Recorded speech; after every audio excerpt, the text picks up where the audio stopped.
A service of KIBMradio.com, the Internet's home for an all old-time radio.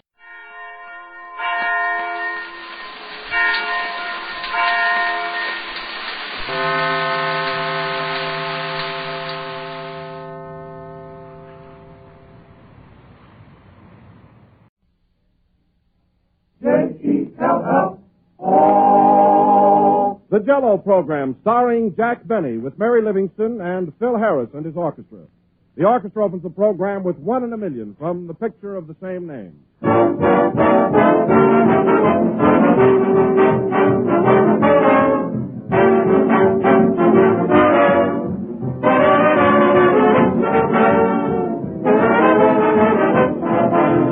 Rain or shine, I always plan to have Sunday night supper at home.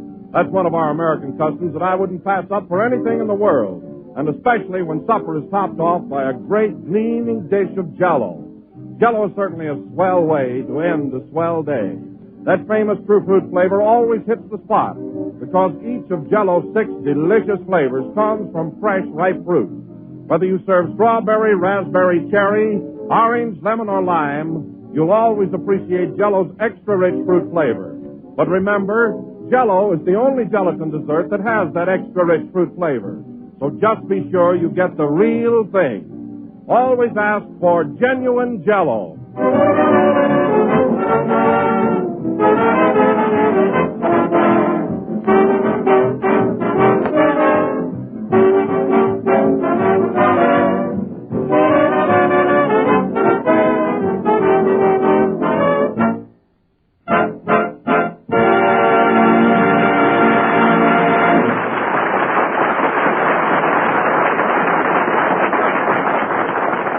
That was One in a Million, played by Phil Harris and his orchestra.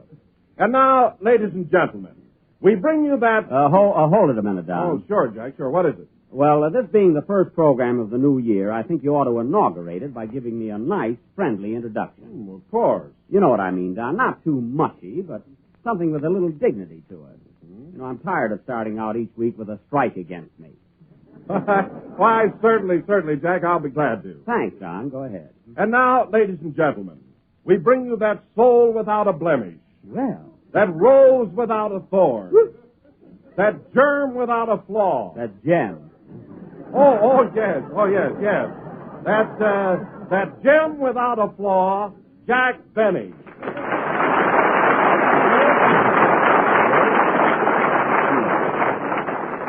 Hello again, this is Jack Benny talking, and thanks, Don, for 2/3 of that introduction. I might have known that you'd start the new year wrong. Oh, I'm sorry, Jack, but the temptation was too great. Oh, that's all right, Don. Happy New Year anyway, and may all your troubles be colossal. Mm-hmm. The same to you, Jack, the same to you and many of them. By the way, Don, did I say Happy New Year? Yes. Well, cancel it. Thanks, and just ignore mine. Well, we're off to a nice, lousy start, aren't we? But no kidding, Don. We're still good friends, and we have had a lot of fun, haven't we? Yes, sir, and I hope the new year will be just as pleasant. Oh, We yeah. certainly have had some great times together on this program. We sure have, Don. Laughing, talking, and cutting each other's throats. But it was great fun. Come in. Mr. Benny, Yes? I want to take this opportunity of wishing you and your company a very, very happy New Year. Well, and who are you? I'm fine, thank you. Goodbye.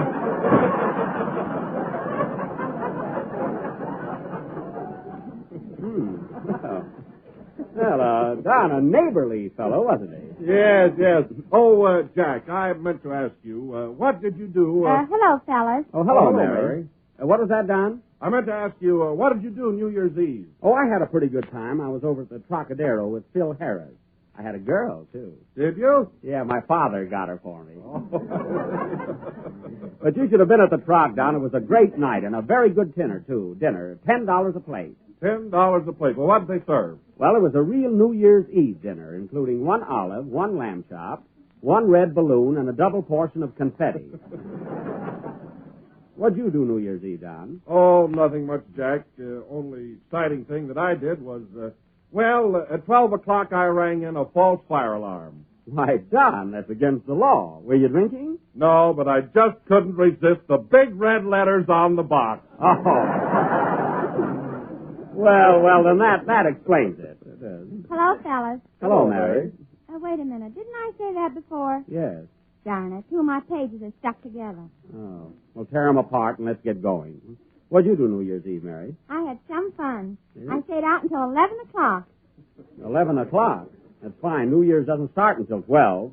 Well, I wasn't going to wait all night. Oh. Jack, Yeah. I saw you and Phil at the Trocadero. Did you? And say, that was an awfully cute girl Phil was with. Yeah, that was my girl, even though she did dance with Phil all evening. She was still my girl officially. Didn't Phil bring a girl for himself? He didn't have to. At least that was my experience. I see. He gives you a watch for Christmas, and you give him your girl for New Year's. Yeah, I was tired anyway. And Phil was so considerate. You know, he even took my girl home for me. Say, I want to speak to him about that. Oh, Jack, now don't start another argument. I'm not going to. I just want to split the cab fare with him. After all, it was my girl. Hey, Philty. Yes, Jackie. I see you're here right on time tonight. How'd you get here so early? I underslept. Oh. Well, anyway, Phil, I want to thank you for taking my girl home New Year's Eve. Oh, that was all right. Well, I insist on paying half the cab fare. Never mind, Jack. She paid your half. Well, that's all right then. Come in. Mr. Benny, Yes? I want to take this opportunity of wishing you and your company a very, very happy New Year. Well, you said that before. Well, this time I mean it. Goodbye.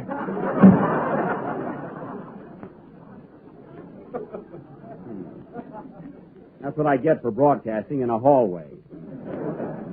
Oh, Jack, that reminds me of something. What?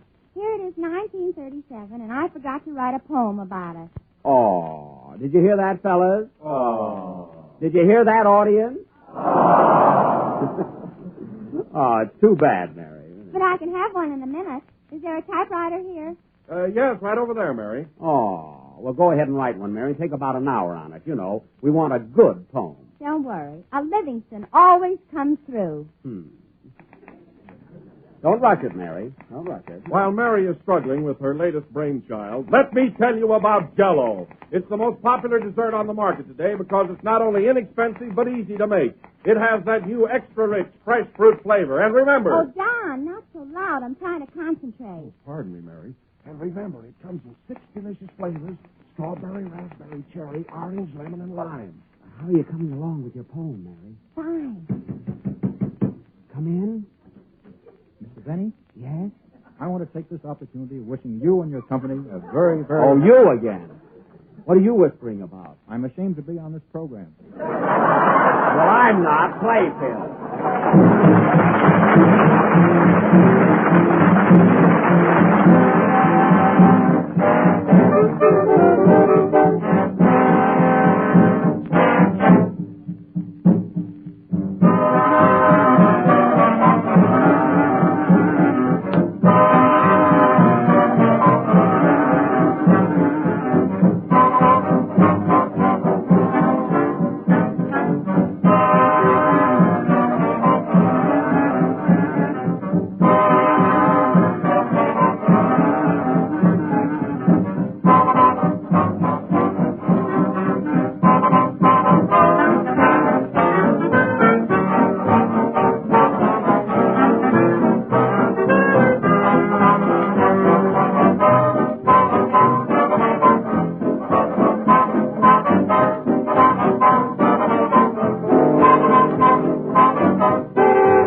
Under the Spell of the Voodoo Drums, played by the orchestra with Mary at the typewriter, and conducted by Phil Harris, who got my girl but not my ghost. Phil, that was really beautiful. Yeah, wasn't she? I mean, the number you just played. Oh, that. Yeah. Jack, I got my poem finished. And now, ladies and gentlemen, this being... Go away, Mary. But I want to read it. Oh, all right. I guess we're in for it, boys. You mind if I go out for a smoke, Jack? No, you stay right here. You too, Don. I've got to stay. Oh. What's the title of your poem, Mary? Oh, you 1937. Well, that sounds promising. Go ahead. 1937. Oh, 1937. Where have you been all these years? And when did you leave heaven? Starting out good. What have you in store for Jack and Phil and Kenny and John and me and me and me? You're a little selfish there, aren't you, Mary? Well, I wrote it. Oh, okay. Now, continue. Will all the girls still like Phil Harris? Will Buck at Cactus Face? Who cares? Who cares? Not me, or me, or me. Or me. Will Wilson do our advertising about that, so appetizing? Will Jack another picture make? Or will they catch on that he's a fake? Don't be so critical. Will our sponsors stay our friend? Or will this New Year be the end? Will Kenny's voice sound just as rich as in 1936? 1936? That. Darn that typewriter. Oh. So don't feel sad and don't feel blue. You'll get just what's coming to you. And happiness there sure will be for you and me. And me and me. I knew that. Oh, you 1937. Well? That's all. I thank you.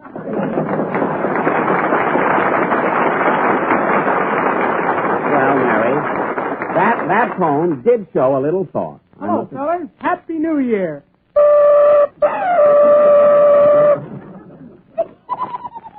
Hello, Kenny. What's the big idea? I brought my girl on my horn from New Year's Eve. Oh. Ain't the horn swell? Yeah, it sure is. My girl is pretty, too. You remember Lena. Oh, certainly. Hello, Lena. She wants to say Happy New Year to you, Jack. Go ahead, sugar face.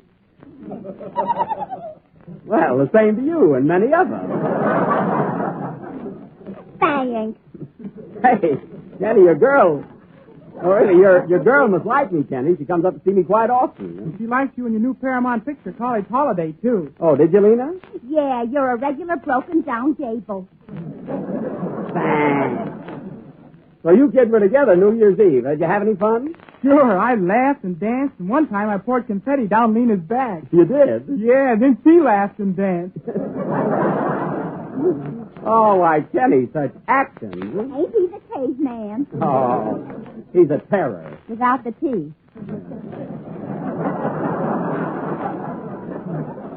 Well, Kenny, you got here just in time to sing your number. Want to hear him sing, Lena? Yeah. Can I sit on your lap? Sure. Do you mind, Kenny? No, hold my horn, too. Okay. What are you going to sing, Kenny? The Sweetheart Waltz from College Holiday, and I dedicate it to my girl. Isn't she silly, Mary? Yeah, even Kenny doesn't deserve that. Yeah. Well, how would you feel with confetti down your back? Sing, Kenny.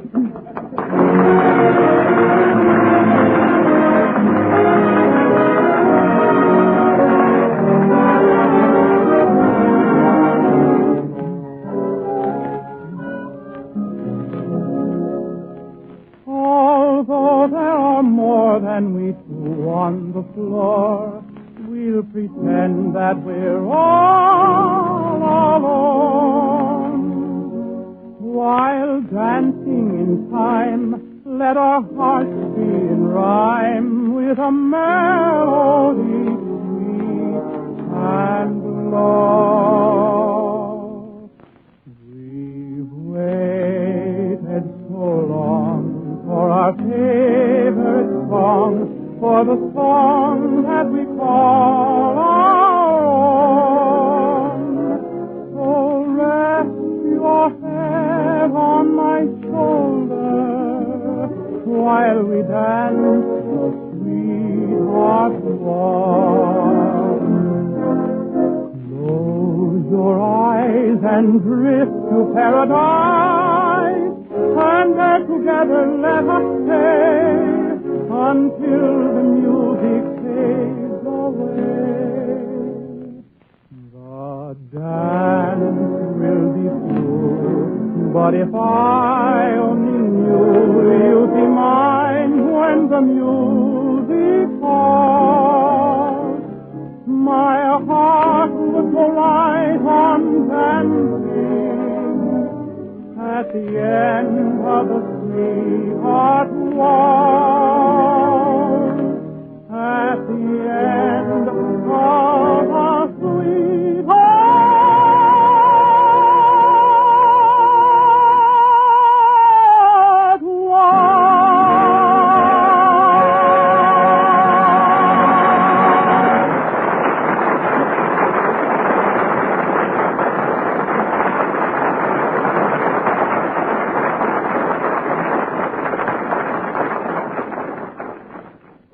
What happened?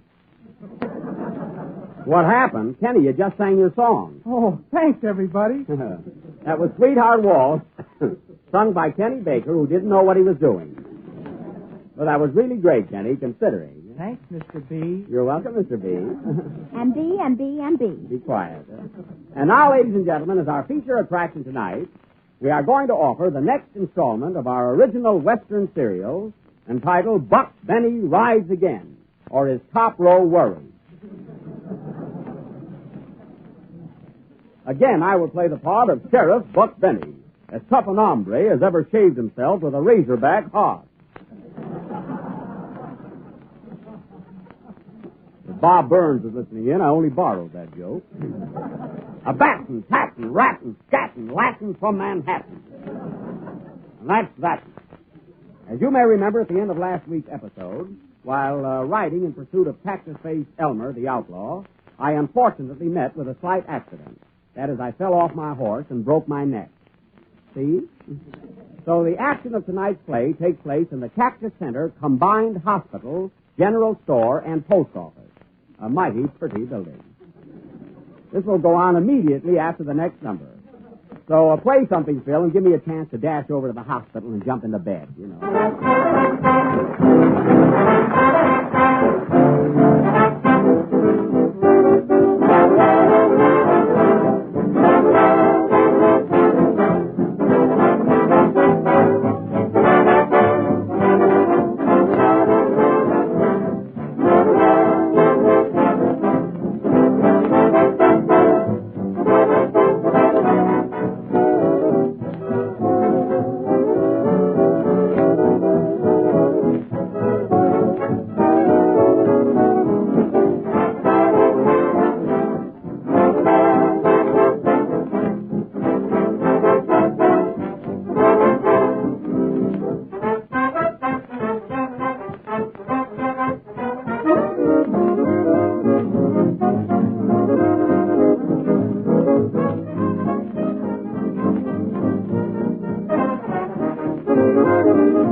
Lorelei from Pardon My English, played by old Pappy Harris, who just laid down his baton for a bottle of brandy. He'll be following the baton any minute. And now for our play, Buck Benny Rides Again. The scene, Cactus Center Hospital, General Store, and Post Office. I'm in bed now, folks. Curtain. Theme song.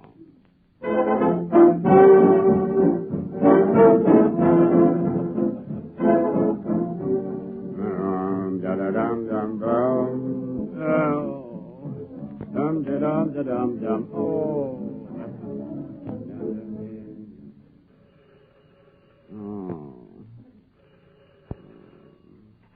Hello? Hospital, store, and post office.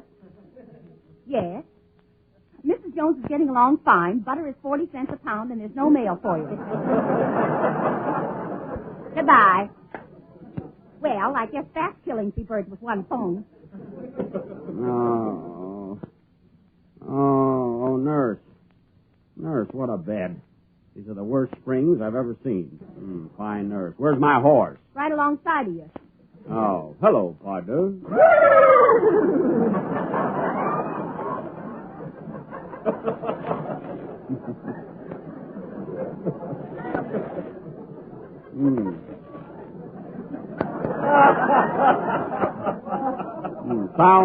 Sounds like a slight fever.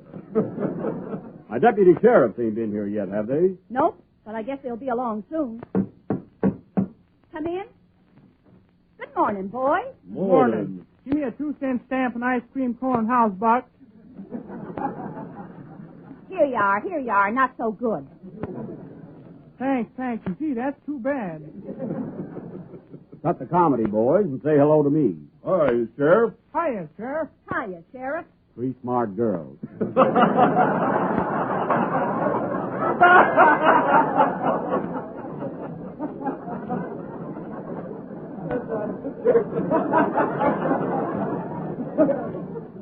Well, boys, any news on Cactus Face? Well, we were out looking for him this morning and found his clothes down by the riverbank. He either committed suicide or took a bath. Most likely suicide. He ain't the bathing type. What'd you do with his suit? We're wearing it. Well, boys, the next time you share a suit, you better find one with 2 pair of pants. Deputy Baker, you're a disgrace running around like that. Oh! What's the matter, nurse? I just put my glasses on. Better scram, boys, especially you, Baker. Don't I get to talk about Jell-O? Not today, deputy. So long. So long. How are you feeling now, Buck? Much better, nurse. I'm coming along fast. Well, slow down. I need the work.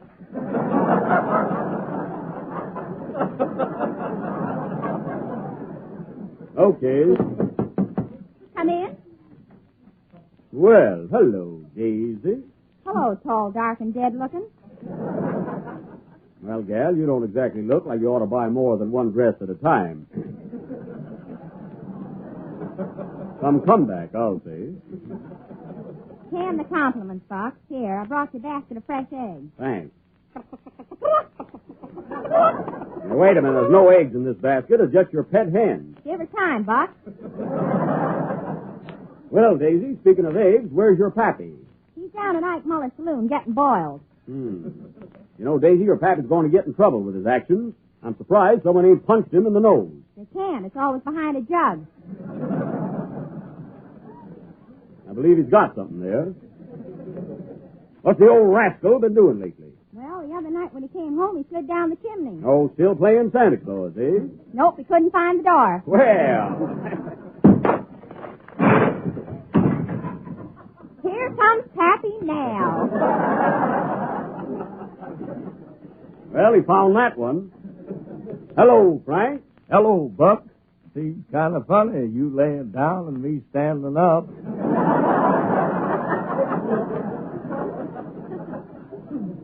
Nice rhythm there. Listen, Frank.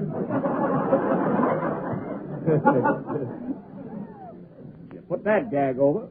What's the idea of crashing in here like that? Ain't you never been in a hospital before? Why, sure. I was here last fall to have my tonsils and pink elephants taken out.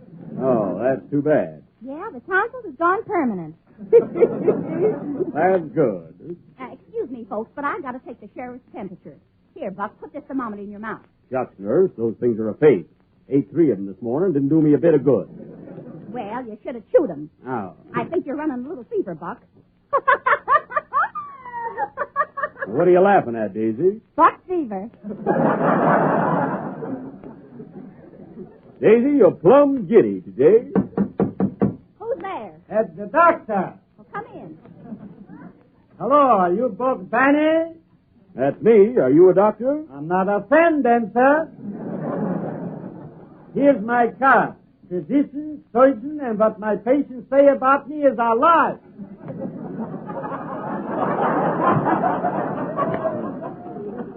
Let's see that card. Dr. C.F. Schmettener, M.D. Well, what's the M.D. for? Saddles. M.D. Saddles, I see. Well, I didn't know you were my doctor. I've been working on you every morning for a week. Oh, I thought you were making the bed. What's really the matter with me, Doc? Well, my diagnosis is you got acute hemorrhagilia and cerebellar concussion. What does that mean, Doc? Oh, if I knew that, I could cure you. That's fine. Where is my medicine case? I must have left it someplace. I didn't see it. Well, open your mouth. I thought so. What's the matter, Doc? It's nothing there. Now, Doc, quit fooling around. I got a broken neck. Wear a muffler. Who'll see it? I don't need a muffler. I'm wearing a hospital nightgown. Now, let me feel your pulse, Foxy. Give me your ear. Here. Well. What's the matter, Doc? Can you stand a shot? Yes. You're dead. Goodbye. Oh, doctor, wait for me. I want to ask you something. Say, Buck, didn't that doctor look familiar to you? Now that you mention it, Frank, he sure did. I think his beard was on a little crooked. What's the name on that card? Dr. C.F. Schmettener. C.F. That could be Cactus Face. Sure could. Oh, look, Buck, the doctor gave me this note and ran out of the building. He did? Let me see it. What does it say? Dear ex-patient, if you are still alive when you read this, I hope you'll die from the shock. I am none other than Cactus Face Elmer. You were right, Frank. That was Cactus Face. And I'm going out to get him. You can't leave here, Sheriff. You're a sick man. I'm well enough now, and my duty comes first. And believe me, this time I'm going to bring them back. Send them back. I'm sick of you. How do you feel, partner? Then let's go. Buck Benny rides again. What happened? Do you really want to know? Yes. Then tune in next Sunday night. Will Buck get Cactus Face? Will he have to pay for the window? Will it snow in New York? Will it rain in California? Be with us next Sunday night and you'll know. Play, boys.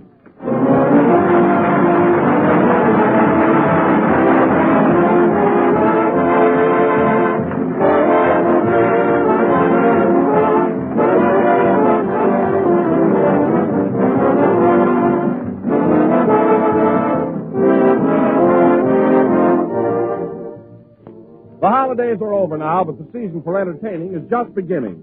You'll probably be entertaining a lot during the rest of the winter, and here's my suggestion for one of those extra special dinners of yours that needs an extra special dessert.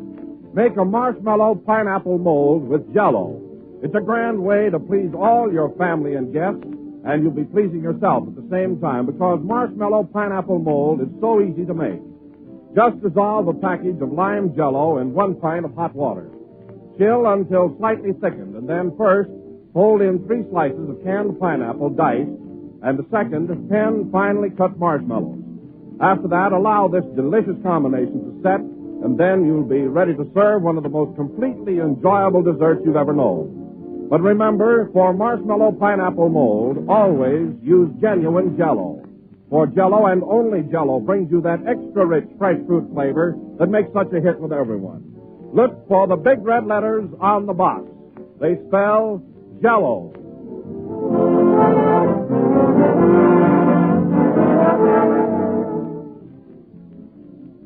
This is the last number of the 14th program in the new Jell-O series, and we'll be with you again next Sunday night when we continue with Buck Benny Rides Again. And even if I am a couple of days late, folks, on behalf of the members of the company and myself, I want to wish all of you listeners a very happy and prosperous New Year. Oh, Mary. Yes. Take a wire to Fred Allen, will you? Okay. Hey, dear Fred, I am not ashamed of myself. When I was 10 years old, I could play Flight of the Bumblebee on my violin, too. Not a spell, Signed, Jack Benny. This mystery will also be continued next week. Yes, good night, folks.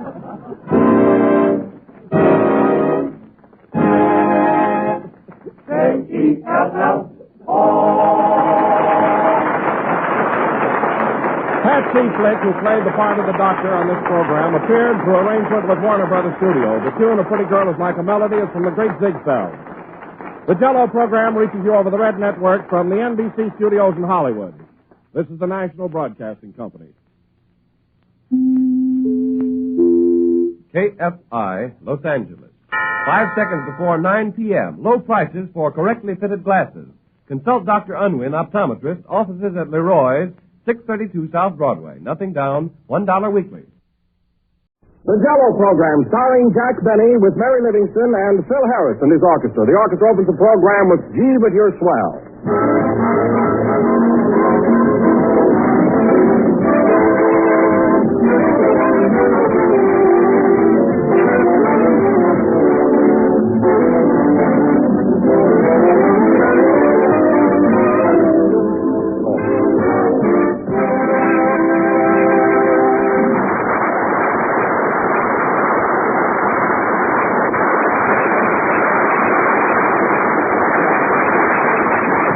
That was Gee, But You're Swell, played by Phil Harris and his orchestra. And now, ladies and gentlemen, we bring you America's boyfriend who can't get a date, Jack Benny.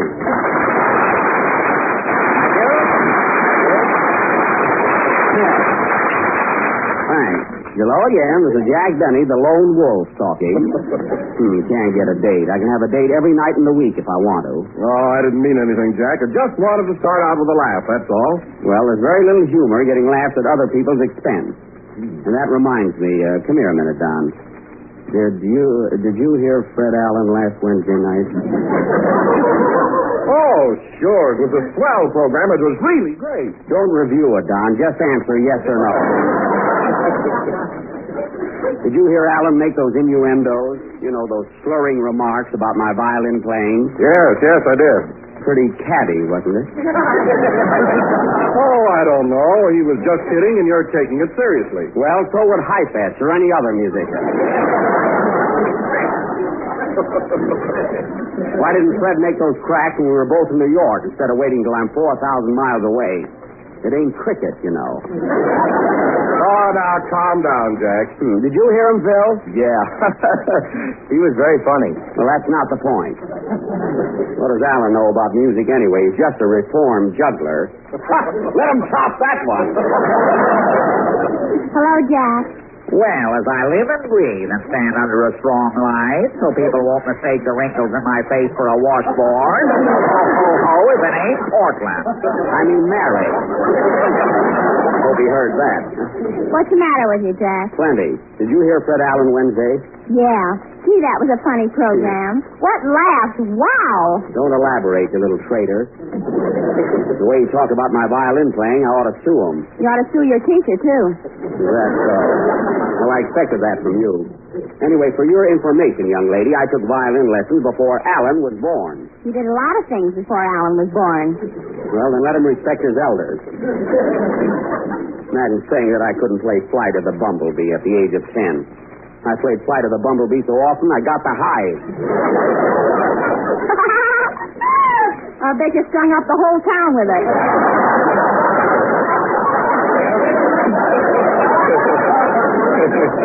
Oh, yeah? Mary, that was a honey. Hey, wait a minute, Phil. You know, you're still on probation with me. If you don't behave yourself, I'll make you take back that watch you gave me for Christmas. Okay, where is it? Well, just be careful, that's all. Hello, Jack. What's so funny, Kenny? Did you hear Fred Allen? Oh, boy, that guy killed me. Yeah? Listen, Kelly, did you realize he insulted me? Yeah. Now, wait a minute. I want to tell you something, and this goes for all of you. I'm going to make a rule right now. Hereafter, anybody working for me can listen to Alan's program, but they mustn't enjoy it. And furthermore, either Fred Allen will have to apologize or send me a watch. And a good one, too. Come in. Mr. Benny? Yes? I want to take this opportunity of wishing you and your company a very, very happy New Year. Well, you said that last week. My mother didn't hear me. Goodbye.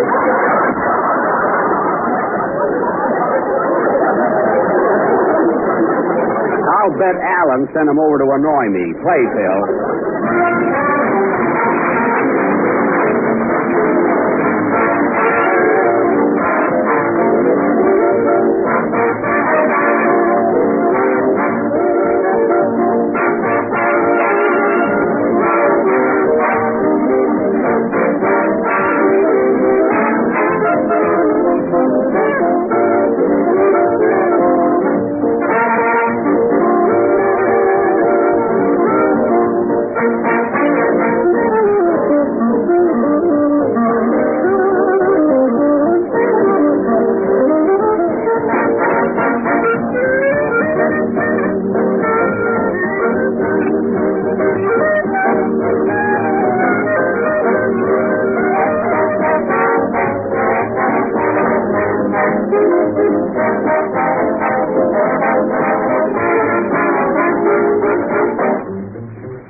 When My Dreamboat Comes Home, played by Phil Harris and his orchestra. Say, Phil, I didn't see you over at Paramount Silver Jubilee for Adolf Zucker last Thursday night. Where were you? Well, I did want to be there, Jack, but I had to work. Oh, that's too bad. We had a lot of fun. All the big stars were there, Fred McMurray and Mary Boland and Carol Lombard. It was a gala event. Gee, I'm sorry I missed it. So am I. What a party. After the show was over, I took Miss Lombard out. Carol. We went for a little drive. Just the two of you? No, Clark Gable went along.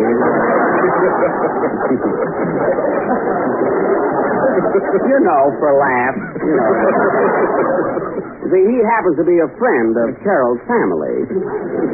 Also a good friend of Carol's. So good that Jack sat in the rumble seat. Now, who asked you? Did you, Jack? Well, I'm a sort of an outdoor man.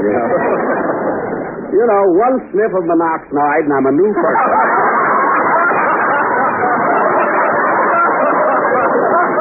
What's monoxide?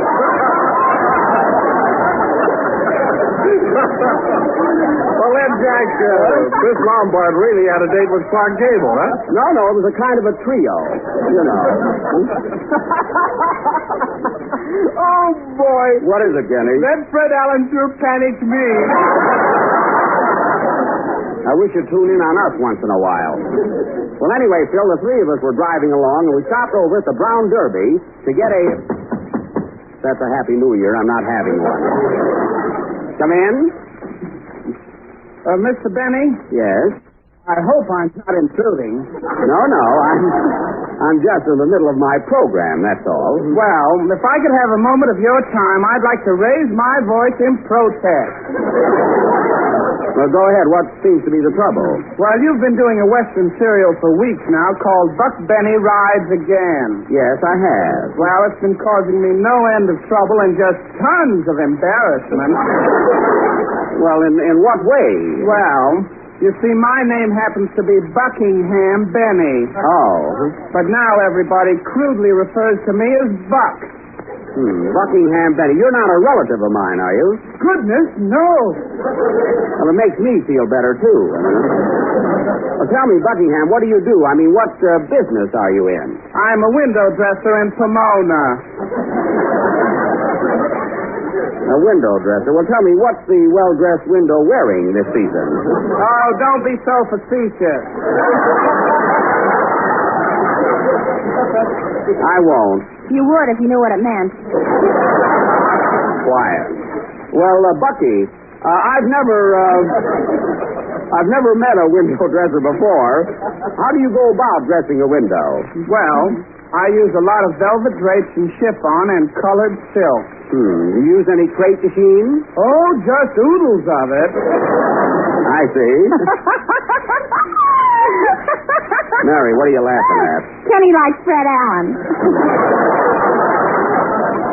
Well, Buckingham, I'm terribly sorry about the whole mess. Is there anything I can do? Yes, I wish you would discontinue Buck Benny Rides Again. We can't very well tonight, but look, as long as you've already become involved in this predicament, how about sticking around a while and appearing in our Western play? Oh, no. I'm terribly afraid of horses. Well, so am I, but don't tell anybody. And guns. Do you use guns? Yes.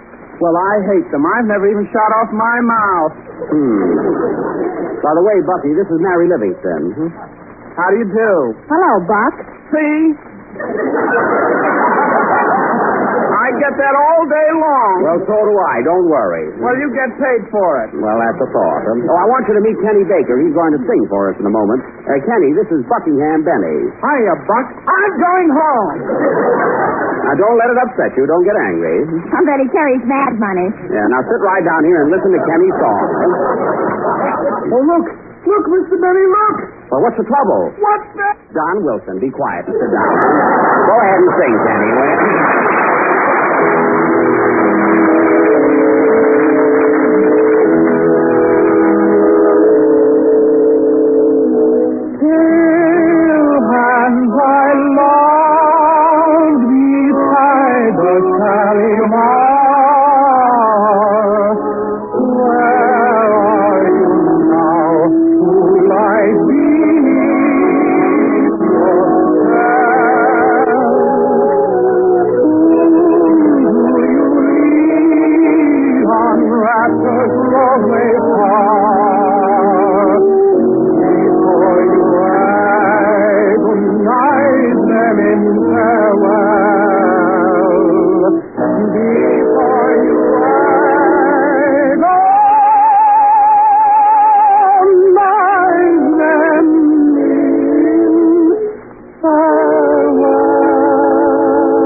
Like lotus buds that float on those waters where we used to dwell. I would have rather held round my throat, rushing out life than waving me farewell, rushing out life alone.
That was Kashmiri Song sung by Kenny Baker, accompanied by the orchestra and listened to by Buckingham.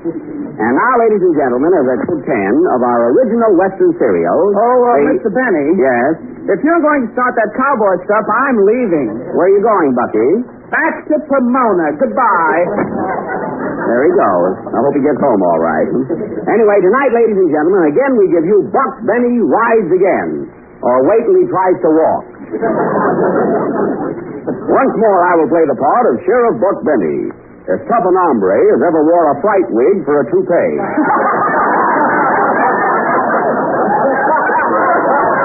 Flip one over on you, boys.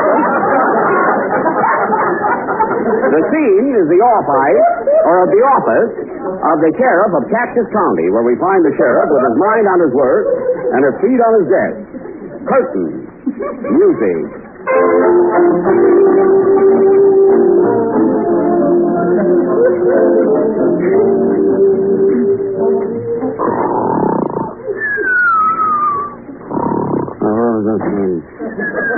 Morning, Sheriff.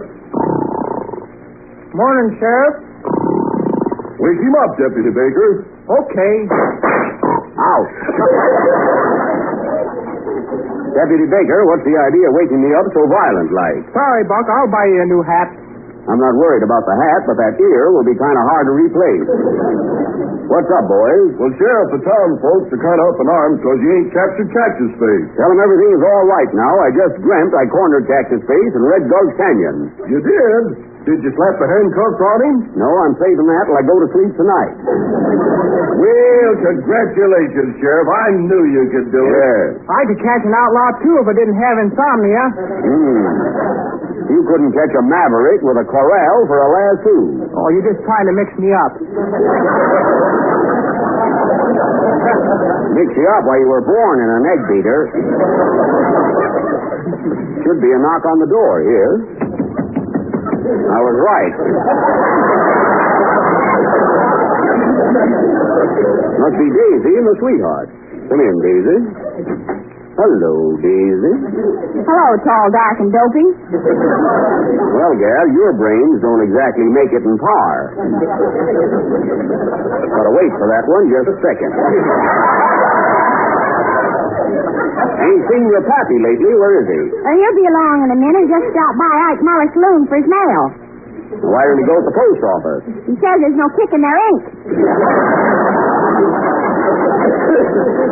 Government ought to do something about that. Anyway, I'd like to see the old critter. Here comes Pappy now. Hi, Frank. Hello, Buck. When'd you get the new glass door? Glass door? Why, you just came in through the window. I thought that first step was kind of high. So are you, Pappy. So are you. Frank, how much brandy do you drink anyway? Well, I don't know, Buck, but I'm having an adding machine put on my jug. Well, you better be careful. You're getting kind of fat. Don't you take any setting up exercises? Sure, when anybody sets them up. Well, that ought to help. Answer the phone, Daisy. Hello? Yes? Yes, I'll tell him. Oh, Buck, it's Sheriff Andy Devine. He wants to talk to you. Oh, Andy, eh? Hello, Andy. What's that? You did? I'll rush right over. Hold everything till I get there. Goodbye.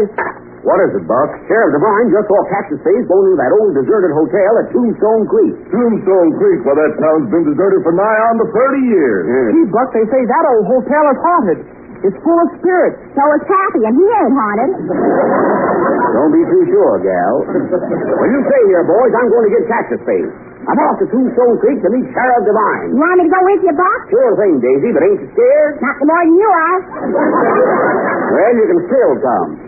Now, we're going to bring back that varmint this time. Dead or alive? Come on, gal. Buck Benny rides again.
Those nags of mine are getting bigger laughs than I am. You better put a Mickey Finn in their oats. Ask me that again, gal. I got a piece of an answer. Go ahead. Once more. This is a humdinger. You better put a Mickey Finn in their oats. I did, and they liked it. Wanted to get that one. Getting dark, Daisy. You know where we are? No idea, Buck. Reckon we must be lost. Wait a minute. Here comes someone down the road. I'll ask them. Hey, buddy. You know the way to Tombstone Creek? I don't even know the way to Pomona. Buckingham. He wouldn't know, Daisy. Look, Buck, there's a light flickering straight ahead. Gee, it's spooky looking. That might be the hotel. Wait. I see a figure standing out in front of it. Maybe it's Andy. Looks kind of dark, though. Then it must be Amos.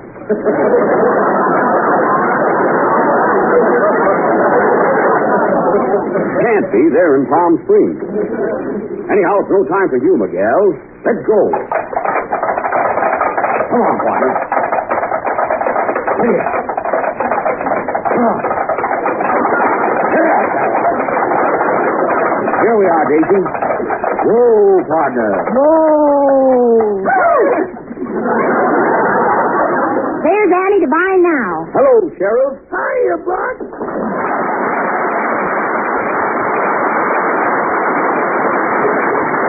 That applause is liable to tip off Cactus Face. I can't help it, Buck. I got relatives in the audience. Is this the hotel where Cactus Face is hiding? Yep. Say, Buck, did you hear Fred Allen Wednesday night? Never mind that. Let's go inside. Come along.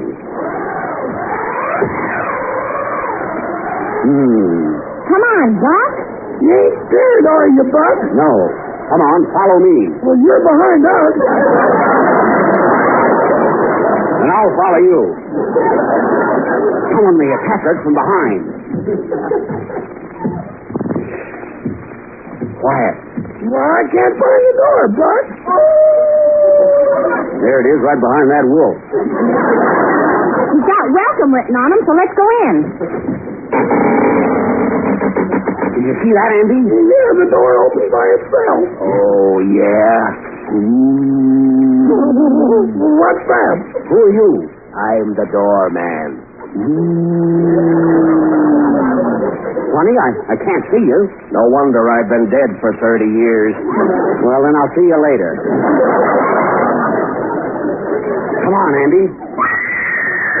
What was that? The telephone. Well, answer it. It's suffering. So are we. Gotta leave you now. My wife's calling me. Sounds like a wolf. You should be married to her.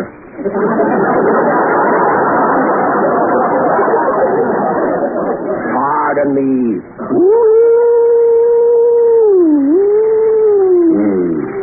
He must be gone. With the wind. Sure is dark in here. And do you think we ought to register, Buck? No! We gotta search this place. You take my hand, Andy. And Daisy, you take Andy's. Now follow me.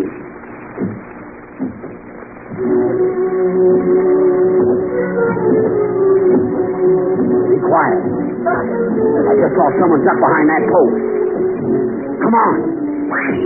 What was that? Sure glad you're holding my hand, Andy. I'm not holding your hand. Neither am I. Then whose hand is this without an arm on it? Let go of me. Take it easy, Buck. Who are you? I'm the boogie man. That's Boogie. Not Bougie. Well, it's dark in here. Goodbye. Must be a ghost artist. Come on, Andy. We'll try this next room.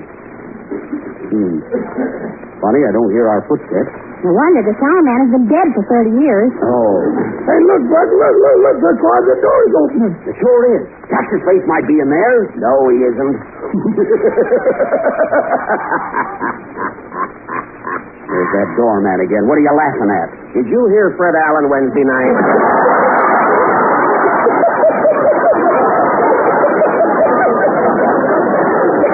Don't be so smart. Hey, Buck! Hey, Buck, look! There's someone running away. Once we catch his face, let's get him. I got him, Andy. All right. Last week got you, you rat. Strike a match, Andy. Okay. Why, Buck, that ain't Cactus Face. You're right. Listen, you, what are you doing here? I'm just trying to get back to Pomona. Oh, you, Buckingham, still lost, huh? Yes, don't you know the way to Pomona? Look, Buckingham, look, it's very simple. Look, you go out Melrose until you get to Western Avenue, see? Then you turn right until you get to 3rd Street. Yeah. Then you continue through the 3rd Street tunnel and bear east on Garvey Boulevard. Yeah. Now you follow Garvey right through Monterey Park, Wilmar, and then you go... These thrilling directions will be continued next Sunday night. Will Buck get Cactus Face? Will Cactus Face find a new hideout? Will Buckingham get back to Pomona? Tune in next Sunday and hear for yourselves. Play, boys!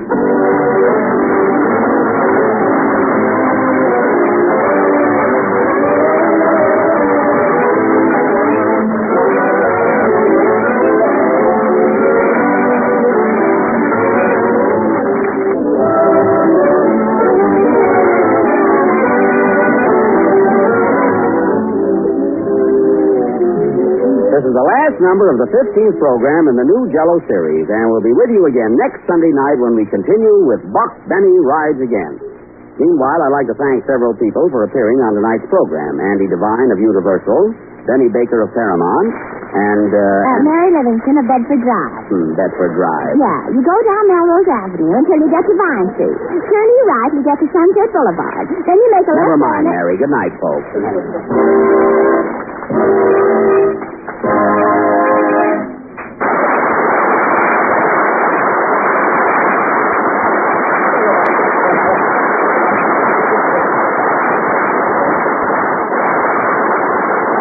The Jell-O program comes to you from Hollywood over the Red Network of the National Broadcasting Company. J-E-L-L-O. The Jell-O program starring Jack Benny with Mary Livingston and Phil Harris and his orchestra. The orchestra opens the program with Life Begins When You're in Love.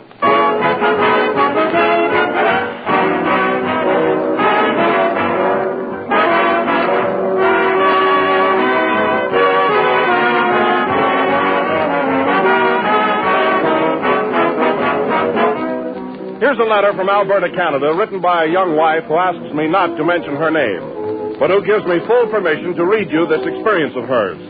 My husband came home the other day with a gelatin dessert not manufactured by the Jell-O Company. Being a dutiful wife, I'm mumbling something about having just purchased 3 packages of Jell-O and let the matter drop. But I knew that this was my opportunity to prove that I know food values and quality in purchasing. So I made the gelatin dessert my husband had brought home, and I also made Jell-O. Jell-O gave me a more richly flavored, firmer dessert that set in half the time.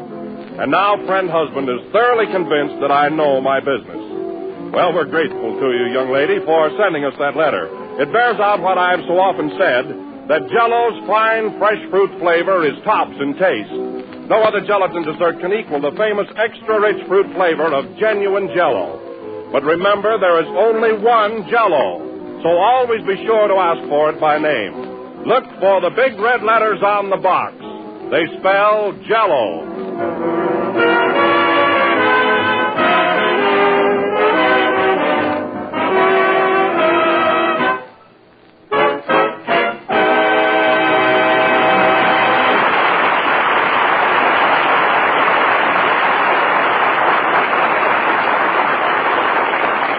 Life Begins When You're in Love, played by the orchestra. Now, ladies and gentlemen, we bring you that violinist with the accent on viol, Jack Benny.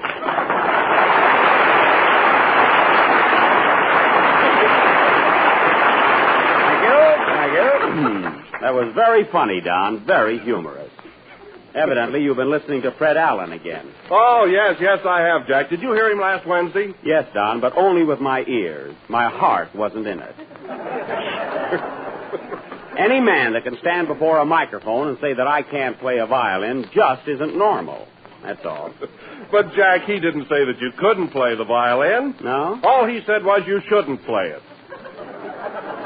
I see. Say, Jack. Yes, Mary? All I heard him say was you couldn't play the violin at the age of 10. I'm glad you brought that up, Mary, because I've got a photograph of myself right here, taken when I was 10 years old playing the B on my violin. A very difficult number. Here, Mary, look. Yeah, what do you think of that? I'm glad it's not a sound picture. They didn't have them in those days. But, Jack, now how can we tell what number you're playing? Well, if you were a musician, you'd know. Say, who are you working for anyway, Fred Allen or me? Jell-O. Oh. Well, let me tell you something. I played violin in concert halls long before I knew anything about strawberry, cherry, orange, lemon, and lime. You left out raspberry. Yeah. I bet the audience didn't. That's right. Give Allen more ammunition to work with. Let's see that picture a minute, will you, Mary? Yeah, look at it, Phil. You're a musician. That proves conclusively that I'm an artist. Well, Jack, anybody can have a picture taken with a violin. Yes, Phil, but look, can't you tell from the way I'm holding it that I can play? You're holding it upside down. Well, it's much harder that way.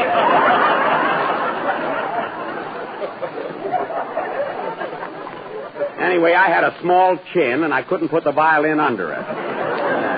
Now you can put a cello under it. Is that so? Can I see the picture too, Jack? Why? Why 2 twos?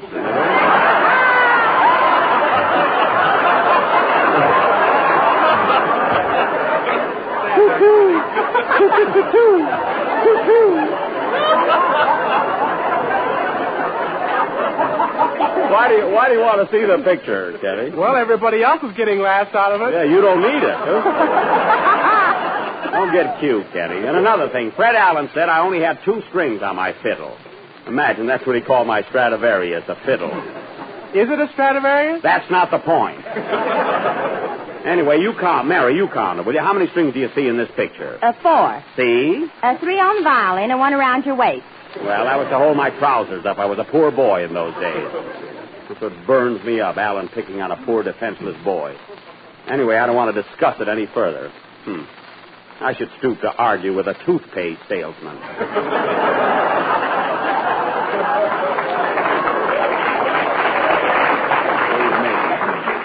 Well, you could use one. I said toothpaste, not toupee. Now, let's forget it. Say, Kenny, I want you to sing your song earlier tonight. It's very important. Okay, Jack. Come in. Mr. Benny? Yes? I want to take this opportunity of wishing you and your company a very, very happy New Year. Say, what is it? How long are you going to keep coming here? Until I get paid. Goodbye. Gee, is he going to stick around all year? It looks like it. Sing, Kenny.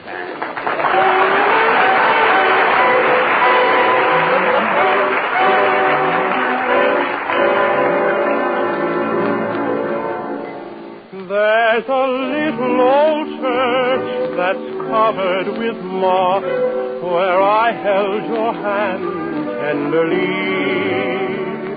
I often go there to gaze at the cross and dream you're there with me.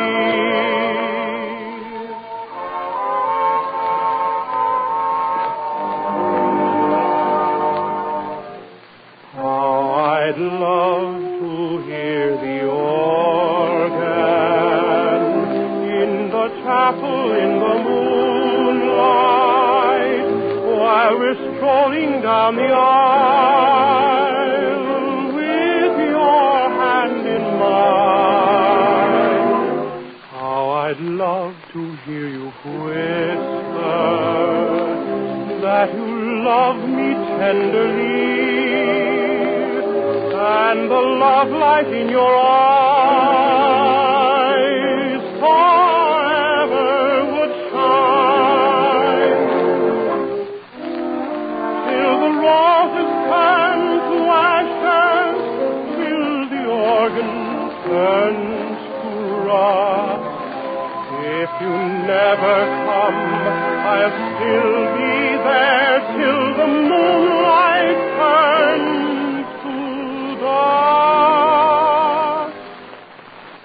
How I'd love to hear the choir in the chapel in the moonlight.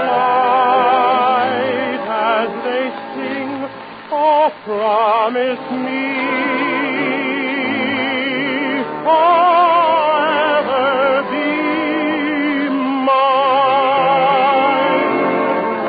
How I'd love to hear the choir in the chapel in the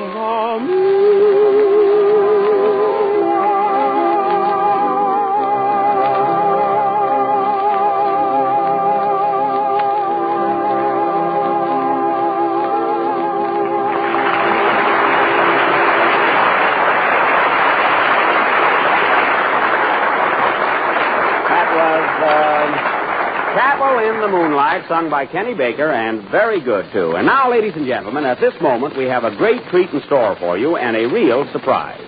A guest star who needs no introduction. No doubt most of you have read about the recent open golf tournament held right here in Los Angeles at Griffith Park. This tournament was won by Mr. Harry Cooper, whose sensational last-minute spurt will go down in golf history. His playing throughout the entire match was nothing short of phenomenal. And yet, Mr. Cooper remains the same modest, unassuming fellow he has always been. And so now, ladies and gentlemen, without further ado, it is my pleasure to present to you the man who was hit in the face with a divot, dug up by the club, held in the hands of Harry Cooper. None other than Mr. Oscar T. Fortu.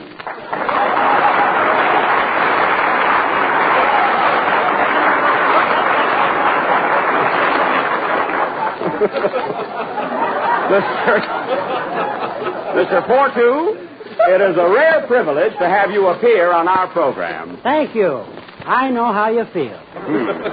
Now, as I understand it, a week ago Saturday, you were hit with a divot. That is a clump of dirt thrown up by Harry Cooper's club. Is that correct? Yes, indeedy. Tell me, Mr. Fortu, how did you happen to get hit in the face with a divot? I forgot to pivot. Well, I can hardly believe it. Would you mind telling me exactly how and where you were hit, if you'd be so kindly? Yes. Well, I was standing in the fairway facing Mr. Cooper. I see. And when he struck the ball, he dug up some turf which caught me kerplunk in the kisser. Oh, yes. In fact, some of the dirt went in my nostrils and some of it went in my mouth. Well, and what did you say when that happened? I've got you under my skin. Well, you showed great presence of mind. Yes, indeedy. Mr. Indeedy goes to town. Yes. Tell me, Mr. Fortu, do you do anything else besides getting hit in the face? Oh, very little. Oh. Of course, once in a while, I like a good kick in the pants. Oh. You'll get one if you hang around here. Quiet, Miss Livingston. Well, sir, it's been a great honor having you with us, and I hope we'll see you soon again with more dirt than ever on your face. Well, thank you. Yeah, here's mud in your eye. Yes. Well, I must hurry now, as I'm going to see a movie, and it starts in a few minutes. Oh, what's the name of the picture? The Good Earth. Oh. Goodbye. Folks. What other programming brings you these highlights? And now, ladies and gentlemen, going from the subnormal to the sublime, we will pick up the 11th chapter, and we hope the final one, of our original Western serial, Buck Benny Rides Again, or The Horse That Jack Built. Once more, I will enact the role of Sheriff Buck Benny, as tough an hombre as ever scratched his back with a wildcat. This will go on immediately after the next number. Play, Phil.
was Lady Be Good from the production of the same name, played by Phil Harris and his orchestra. And now, ladies and gentlemen, for our play, Buck Benny Rides Again.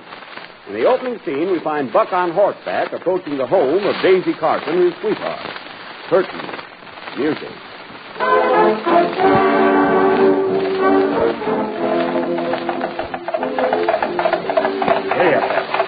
Yeah. Whoa, partner, whoa.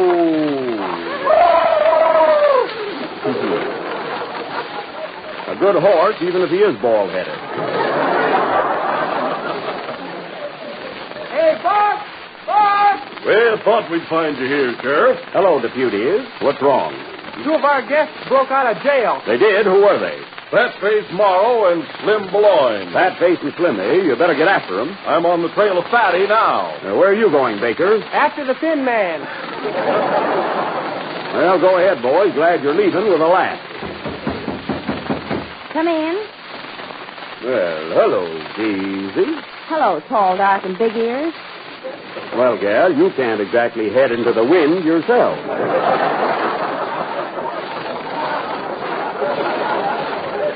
Can I fix you a little breakfast? No, thanks, but I am thirsty. Mind getting me a drink of water, Daisy? Sorry, Buck, but Pappy filled the well full of brandy. Just like it. Where is your Pappy? If he ain't in the well, he's down at Ike Muller's drinking breakfast. Daisy, I'm glad I got a few minutes with you alone. You know, my ma's been thinking things over, and she asked me to ask you to marry me. How about it? Well, when you get home, tell your ma that you asked me, and I told you to tell her that I said no. Just, Ma'll be mighty disappointed. Wish I could say the same.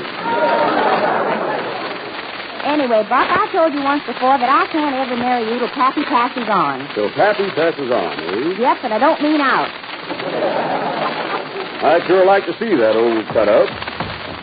Help! Help! Get them elephants off my tray.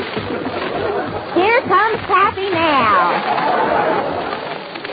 Hello, Buck. Hiya, Frank. What you got in that bottle? Well, I stopped in at the drugstore and got myself some peroxide. Peroxide? Don't tell me you're going to drink that. Nope, just thought I'd bleach my nose.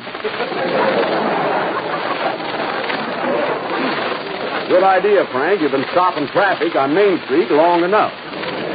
Did you have your breakfast yet, Pappy? No, I ain't, Daisy. You got any eggs in the house? Sorry, but we're all out of them. Just, and I had my heart set on a gin omelet. That's too bad, huh? So long, Buck. Where you going, Pappy? If you want me, I'll be in the well. Good old Pappy. There he goes.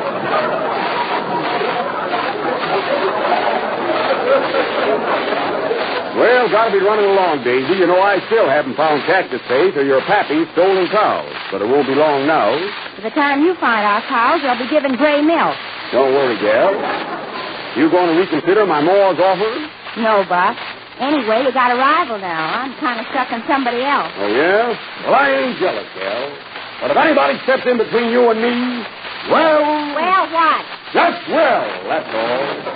Just plain well. Are you calling me? No, Pappy. Jump back in. Better be careful in that well, Frank. Don't worry, Buck. He swims like a fish, too. Well, that comes in handy. Come in. Hello, Daisy. Hello, chubby puss. Here, Daisy, I brought you a box of chocolate. Thanks. That's the guy, eh? Why, Annie, these pieces are all melded together. Well, make believe it's a chocolate bar and shut up. Gee, you're cute. I'd never get away with that. Say, Daisy, my ma asked me to ask you to marry me. What do you say? Wait a minute, Andy. My ma asked me to ask Daisy first. Well, my ma likes Daisy better than your ma does. Oh, yeah? Yeah, and your ma better be careful because my ma packs a wicked right. Well, my ma don't chop wood for nothing. Mind if I have a piece of candy? Help yourself, Buck. Thanks. Hey, that's my candy. You keep out of there. Now, let me tell you something, Andy. I'll answer that phone, Daisy. I'm expecting an important call. Hello? Yes? Who? Why, hello, Buck. It's Buck Jones. Buck Jones? Not that big Western movie star. None other. Gee, I should have had my hair done. Have I got time to bite my nails? Pardon the interruption, Buck. What's on your mind? Yes? Yes? Well, burn my britches and put me in store. Thanks, Buck. See you later. So long. What is it? Buck Jones is down at the Hotel Fly in Sonata, Texas. And he said he just saw Cactus Face walking into the El Toro saloon. He did? Yeah, we better get on our horses, Andy, and head for Ensenada. Jones is waiting for us at the hotel there. Goodbye, Daisy. Goodbye. Goodbye, Kathy.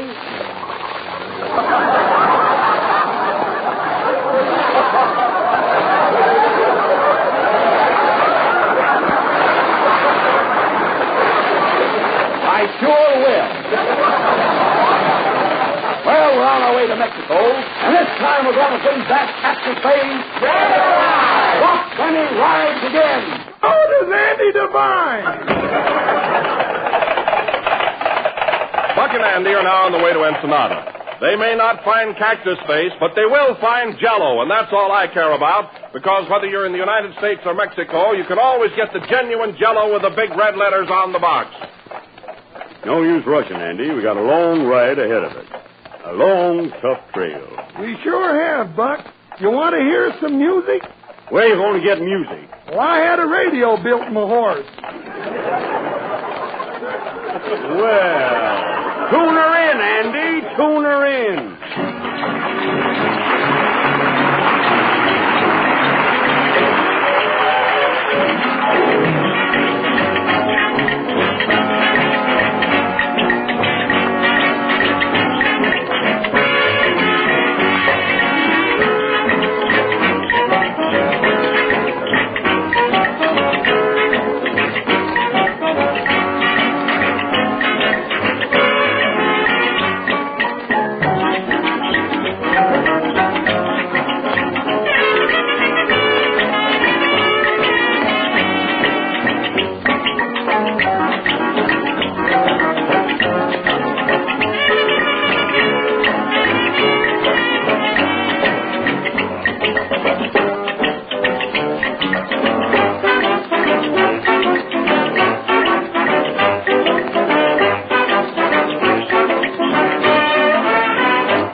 3 days have elapsed, and now we find Buck and Andy in Mexico approaching the quaint little town of Ensenada.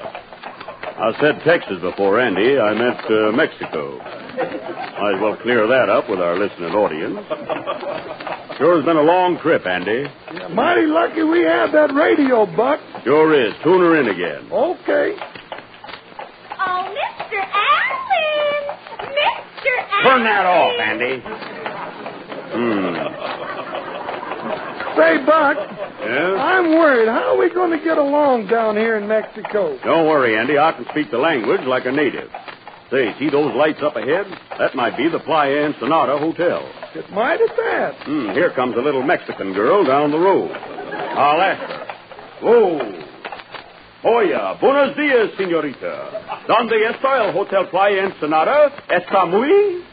It's that large white building right ahead of you. The one with the red tile roof. You can't miss it. Gracias, señorita. Gracias. You're welcome, sir. Thank you. See, Andy, lucky I'm here with you. You sure understood her, Buck.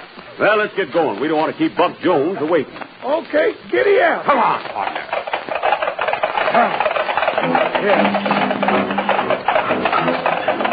Whoa, partner. Whoa.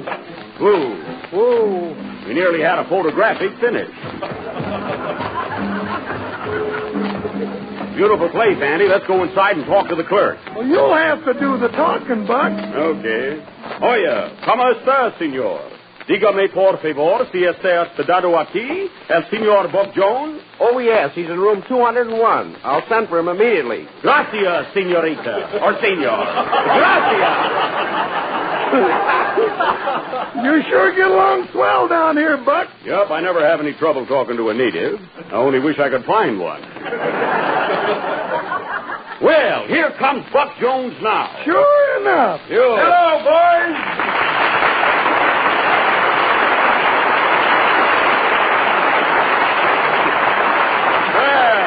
Hello, Buck. Glad to see you. Sure glad to see you, too, Buck. You know Sheriff Andy Devine. Why, sure. We made a picture together quite a while ago. Remember that, Andy? Yep, and we had a lot of fun making it, didn't we? You know, Buck, I made a couple of pictures myself lately for Paramount. The big broadcast and college holiday. Did you see them? I don't know. Were they Western? No, I stepped out of character for those. Tell me, Buck, when you called me on the phone, were you positive you saw Cactus Face Elmer, the outlaw? No, I wasn't. What did you call me for? Oh, I just wanted to get on your program. Well, I need a fella like you to help me catch that varmint. Let's go into the bar and have a drink. Find out where the bar is, Andy. I can't speak the language here. Oh, that's right. I'll find out. Oye, portero, ¿dónde está el café? Right down the hall. First door to your right. I said the bar room. Oh, second door to your right.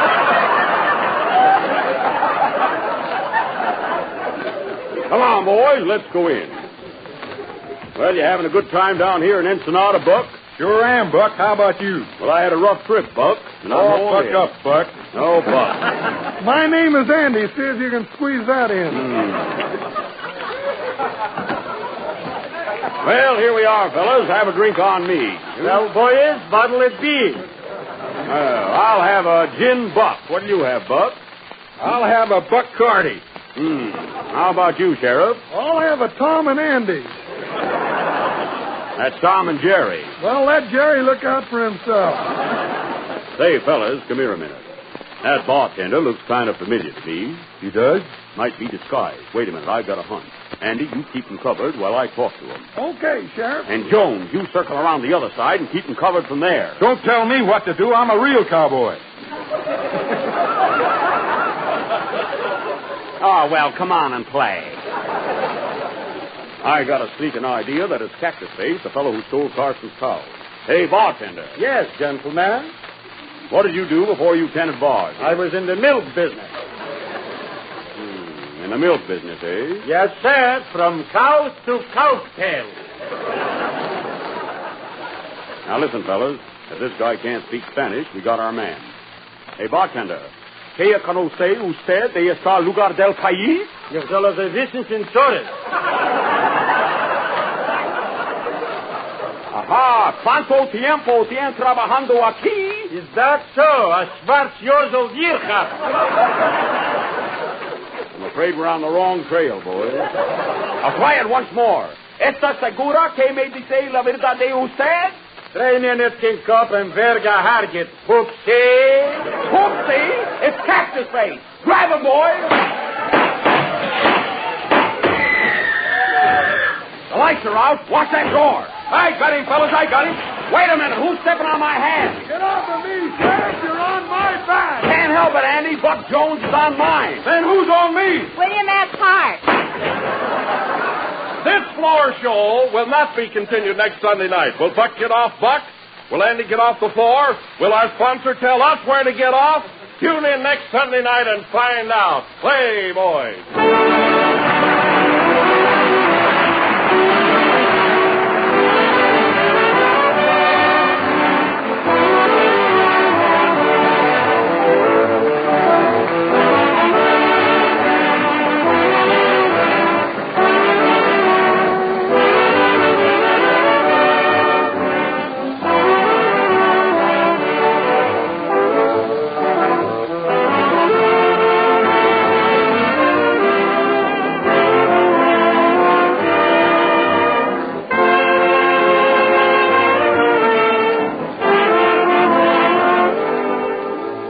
This is the time of the year when it's usually difficult to get something new and different into your menus.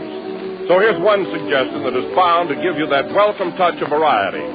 Serve Salad Supreme. It's a delicious Jell-O salad. Here's how you make it. Dissolve a package of lime Jell-O in 1 pint of hot water and chill until slightly thickened. Then fold in 1 cup of diced hard apples, 1 cup of chopped cabbage, and 4 finely chopped stuffed olives.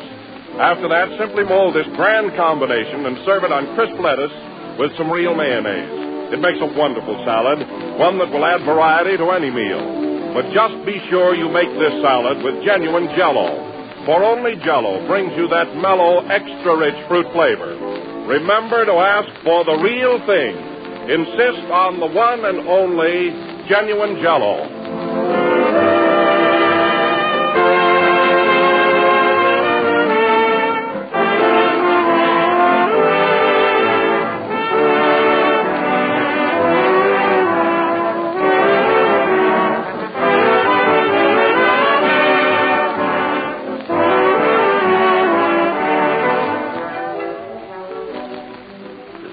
Number of the 16th program of the new Jell-O series, and we'll be with you again next Sunday night. Meanwhile, I want to thank all of our guests this evening. Hope we had as many listeners. Buck Jones of Universal, Andy Devine of Likewise, Patsy Flick of Warner Brothers, and Jack Benny of Waukegan. Buenas noches, folks.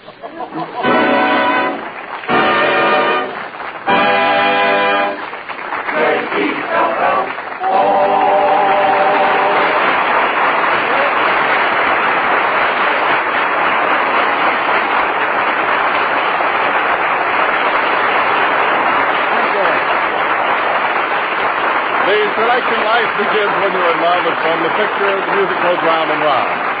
The Jell-O program starring Jack Benny with Mary Livingston comes to you from the NBC studios in Hollywood.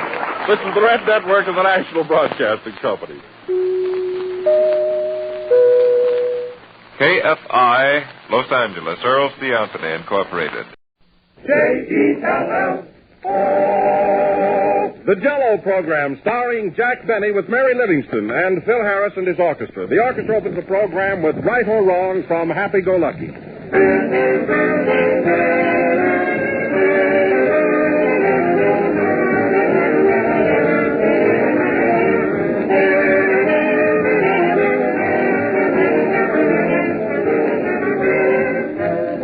Dinner is ready.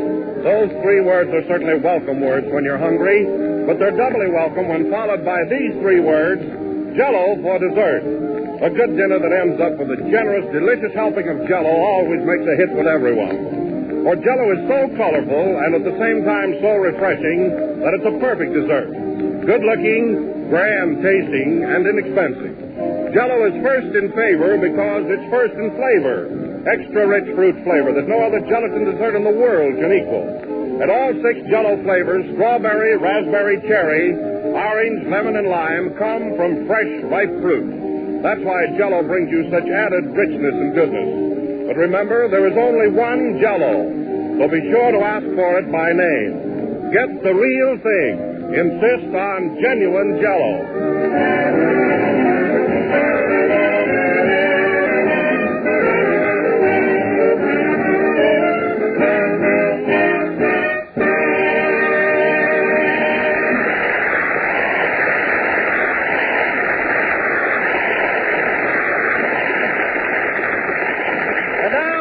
Gentlemen, we bring you a man who as a child had whooping cough, measles, and violin lessons, Jack Benny.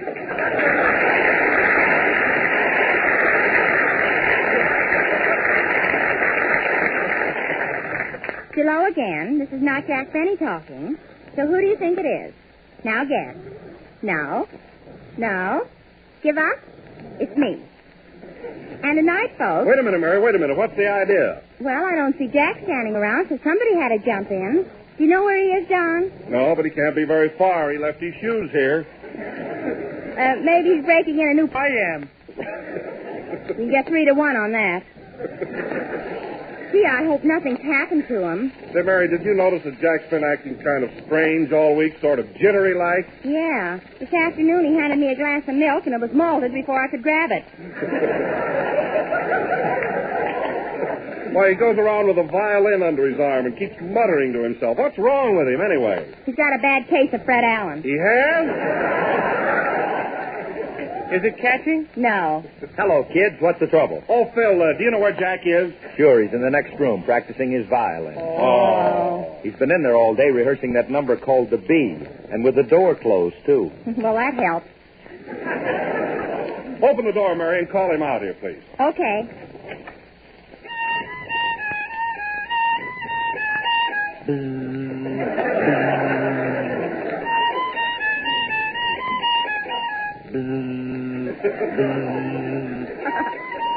Hey, close that door. Don't worry, we will. What are you doing, Jack? What am I doing? What's this I got under my chin? Another chin.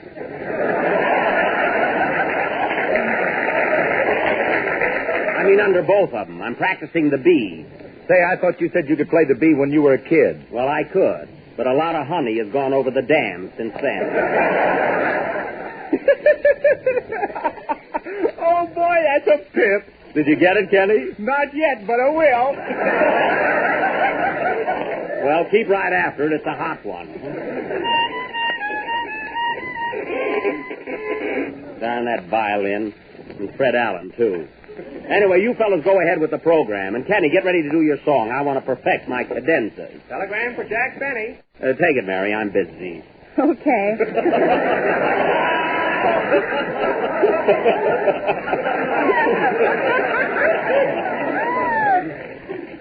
Oh, Jack, isn't this wonderful? What? On account of your violin, they've renamed a town in Florida after you. Oh, yeah? What's it called now? Off Key West. Is that so? Let him stay in there. We can get along without him. I heard that. These door slams come to you through the courtesy of our sound effects man who works for the National Broadcasting Company, over whose network we broadcast each and every Sunday night, bringing you good news about Jell-O. Thank you. And now Kenny Baker will sing that currently popular hit, I've Got You Under My Skin. Wait a minute, Kenny. I just thought of a swell joke you can pull on Jack. Yeah? What is it? Well, you tell him you're going to sing a number dedicated to his violin. Yeah? And when he asks you what it is, you say, I've got you under my chin. Oh, boy. Will he laugh? Sure he will. Call him out. Gee, that's a pip. Oh, boy. Hey, Jack. Yeah? I'm going to do a song dedicated to your violin. Now you ask me what it is. All right, Kenny, what is it? Cheek to cheek.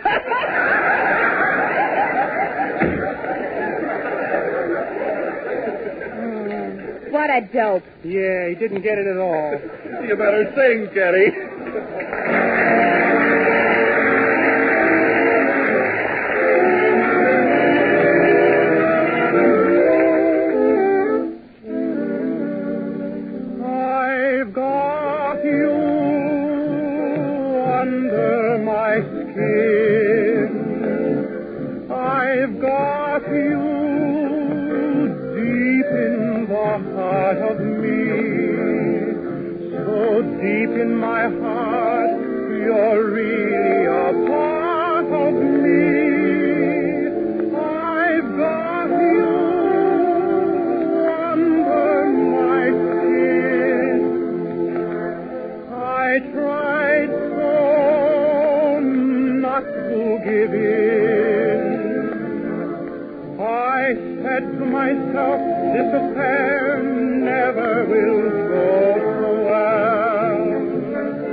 Sacrifice anything, come what might, for the sake of having you near, in spite of a warning voice that comes in the night and repeats in my ear. Don't you know, little fool, you never can win. Use your mentality. Wake up to reality. But each time I do, just the thought of you makes me stop before I begin.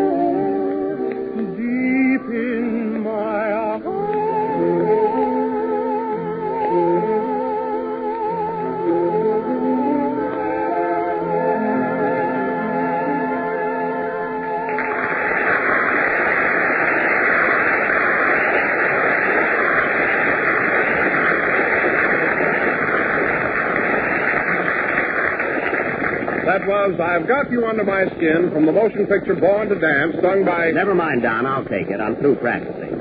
That was Cheek to Cheek, sung by Kenny Baker. I didn't hear it, Kenny, but I imagine it was very good. How was it, fellas? Oh, I did a great job, Jack. Good, huh? I knew it would be. Thanks, Jack. Yeah, of course, I suppose Fred Allen will go around saying you can't sing. Well, can I? Yes, can I? But he picks on...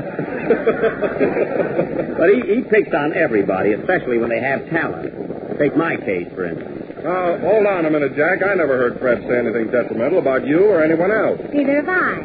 Oh, I suppose you didn't hear him say that when I was 10 years old, I had my violin in a pawn shop. Well, didn't you? That's not the point. It was years later. And another thing, Alan isn't even his right name. You know that, Barry, don't you? Is Benny yours? And another thing. He should be the last one to talk. His product's only got one flavor. Wow! Chloe! Let him top that one. Yeah. What happened? Nothing, but it was loud. Well, Jack, I noticed in today's paper where Alan is coming out here to Hollywood to make a picture. Oh, he is? Well, that won't cause me or Gable to lose any sleep. Me neither. You keep out of it. Right away, he's a Gable. Well, all I can say is good luck to Mr. Allen in pictures. Of course, there's a limit to what a makeup man can do. Huh, Mary? You ought to know.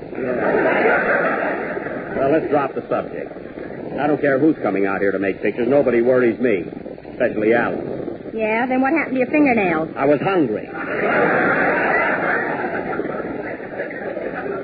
Now, let's go on with the programming. Tonight, ladies and gentlemen, we are going to present an original... Come in. Mr. Benny? Yes? I want to take this opportunity of wishing you and your company a very, very happy New Year. Now, wait a minute. I'm getting tired of this. Who are you, anyway? Just a dreamer, aren't we all? Goodbye. I thought it was Oscar the Flea there for a second. Well, somebody will throw a net over him. And now, ladies and gentlemen, as I was saying, we are going to present an original... Hey, Jack. Yes, Phil? I meant to tell you, my mother and sister got in town yesterday from Mobile, Alabama. Oh, from Mobile, huh? I wish it was Montgomery. Our sponsor comes from there. You know, it was kind of a surprise visit, and I'd like to have you and the rest of the gang come over to the house tonight and meet them. Oh, we'd love to, Phil, but we can't go until the program is over. Oh, you go ahead. I'll join you later. No. The program comes first. Oh, by the way, here's a snapshot of Mom and Sis. Oh, let's see it. Say, your mother's a charming-looking woman, Phil. And, well, so that's your sister. You know, she's real cute. Wow. What's her name, Phil? Lucy Bell. Lucy Bell. Is she married? No, not yet. Well, as long as your mother came all the way out here, maybe we ought to leave right away. Huh? Well, of course, my sister made the trip, yeah, too. You're telling me. Have you got a brother, Phil? No. Oh, well, I'll come anyway. Sure, come on, let's go. Say, have we got any horses left over from our Buck Benny play? Sure, they're over there in the corner. Well, then we're all set. Let's ride them over. Don, you take care of the musical numbers, and we'll see you later. Okay, Jack. Leave everything to me. Come on, fellas, untie those horses.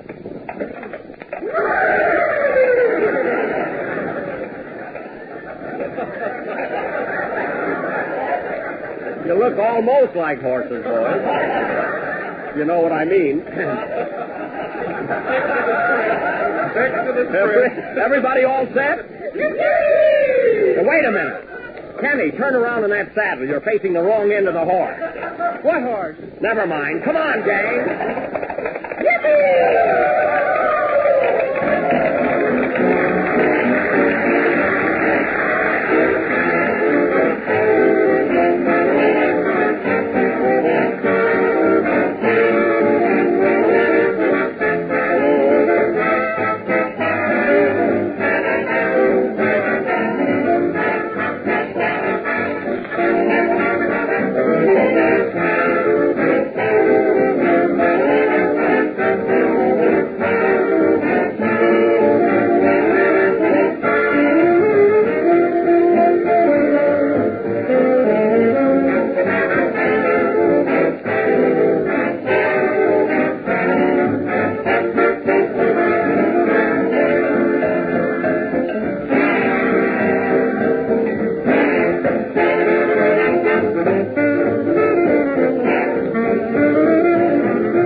That was Good Night, My Love from the picture Stowaway, played by the orchestra. Well, now, folks, as long as everyone's gone, I might as well tune you into Phil Harris's house and see what's going on there. Well, Mr. Benny, it sure is a pleasure to have you all here tonight. Well, thank you, Mrs. Harris. I hope you're enjoying your stay here in California. Sort of a surprise visit, wasn't it? Yes, we were going to Alaska, but the weather here seems... Be careful, lady. Who was that? A man from the Chamber of Commerce. Oh, Kenny. This is Kenny Baker, Mrs. Harris. I'd like you to meet him. Oh, son, I've been listening to you all for a long, long time, and I sure am glad to make your acquaintance, sure enough. What? Never mind.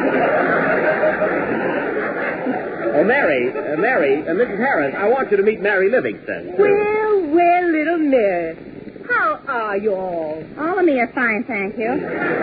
How's your gang? Mary. Well, Jack, how do you like my mom? She's all right. I can understand now how she has such a nice son and charming daughter. Gee, I'm hungry.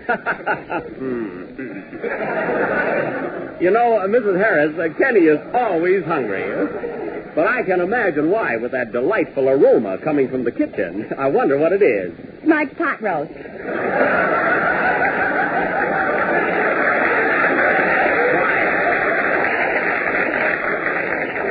Why, that joke's only good in the West anyway.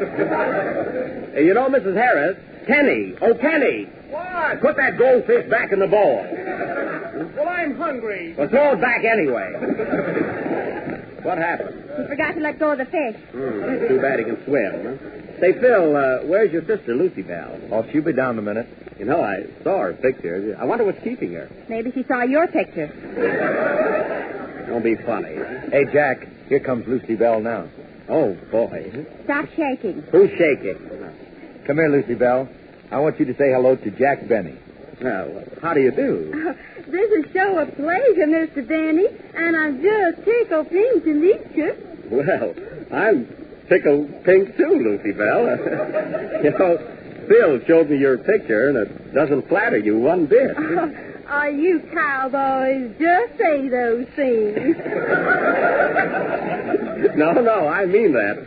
You know, Phil, your sister's sweet enough to eat. Better keep her away from Kenny. Quiet. Oh, Lucy Bell, this is Mary Livingston. Well, Mary, I sure am tickled pink to meet you. I'm tickled pink to meet you, too. That's tickled pink. Oh, pardon my northern accent. Oh, sis, that young man climbing out of the goldfish bowl is Kenny Baker. Oh, Mr. Baker, I sure am tickled pink to meet y'all. Thanks. Have you got a towel? Kenny, go over by the fireplace and dry up. Well, Lucy Bell, I hope you're... I hope you're enjoying your stay here in Hollywood. Oh, I sure am. And it's been a real thrill seeing all the movie stars in person. I imagine so. Tell me, who are the favorite movie stars down your way? Oh, Ann Southern and Dixie Lee. Well, I can understand that.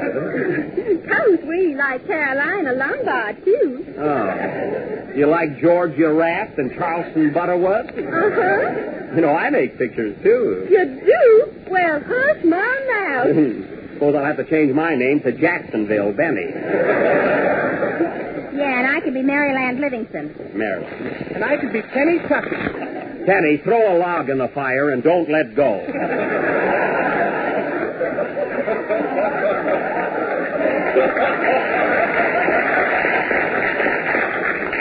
You know, Mr. Benny, I thought you were just a radio actor. Really, I did. Well, I dabble in it a bit. Do you like radio, Lucy Bell? Yes, I just adore Fred Allen, don't you? Well, yes, I do. Personally, I prefer the more subtle type of humor. Oh, well, I think he's just grand. Well, everyone to their own taste. Of course, he doesn't come from the South, you know. Lucy Bell, you know, before you leave town, we'll have to step out together some evening and take in a movie or something. Oh, I just love that, Mr. Benny. You know, I saw an an elegant picture this afternoon. You did? What was it? Bing Crosby and candies from Birmingham. Yes. That is good. Oh, Jack. What? I know another swell picture she can see. What is it? Lloyd's of Memphis. Go sit down, will you? Oh, boy. What are you doing, Kenny? I'm reading the funnies. That's the family album. He's still right. Yeah. Oh, Mr. Baker, hand me that album. I want to show you folks some pictures of Phil when he was a little boy. Oh, Lucy Bell, don't do that. Oh, that reminds me. You know what they used to call Phil when he was a baby? What? Filthy lamb. Filthy lamb. Filthy lamb. Boy, that's rich. You should laugh. Yeah. Remember what they called you when you were a kid? Mary, quiet. Stinky Pie.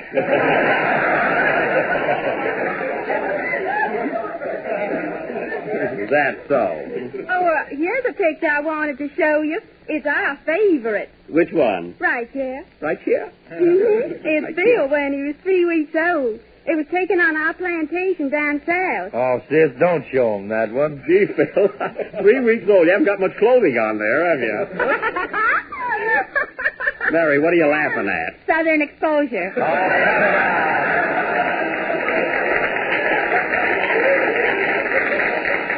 Answer the door, Phil.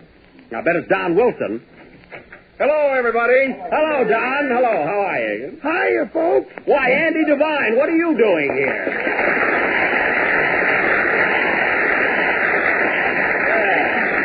Why, Jack, Andy dropped in at the studio, so I thought I'd bring him along. Oh, sure. I hope I'm not intruding. And Mrs. Harris, this is Don Wilson, and this is Andy Devine. How do you do? Glad to know you. Lucy Bell, get the gentleman a cough drop.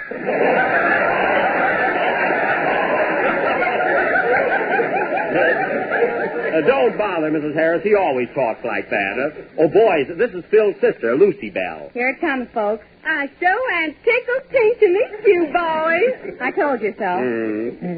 Gee, if I'd have known this, I wouldn't have got this haircut. Oh, you look all right. Control yourself, Andy. Now, I don't like to impose on you folks, but you're all so talented. Why don't you give us a little entertainment? Well, Mrs. Harris, your son sings a pretty hot song. How about having Phil start the ball rolling? Why, come on, everybody. Where's the piano? Kenny ate it. I did not. Come on, Phil. What are you going to sing? Well, here's a copy of DeLovely right here on the piano. How about that? Well, what a coincidence. Who put it there? You did. Oh, all right. Come on. Hit it, fellas. Let's hear Phil. Come on, Phil. The night is long, skies are clear, and if you want to go walking, dear, it's delightful, delicious, lovely. Yeah. I understand the reason why you're sentimental, 'cause so am I. It's delightful, delicious, lovely. You can tell at a glance what a swell night this is for romance. You can hear old Mother Nature murmuring low. Let yourself go, so please be sweet, my chickadee. And when I kiss you, just say to me, it's delightful, it's delicious, it's delectable, it's delirious, it's dilemma, it's the limit, it's deluxe, it's delovely.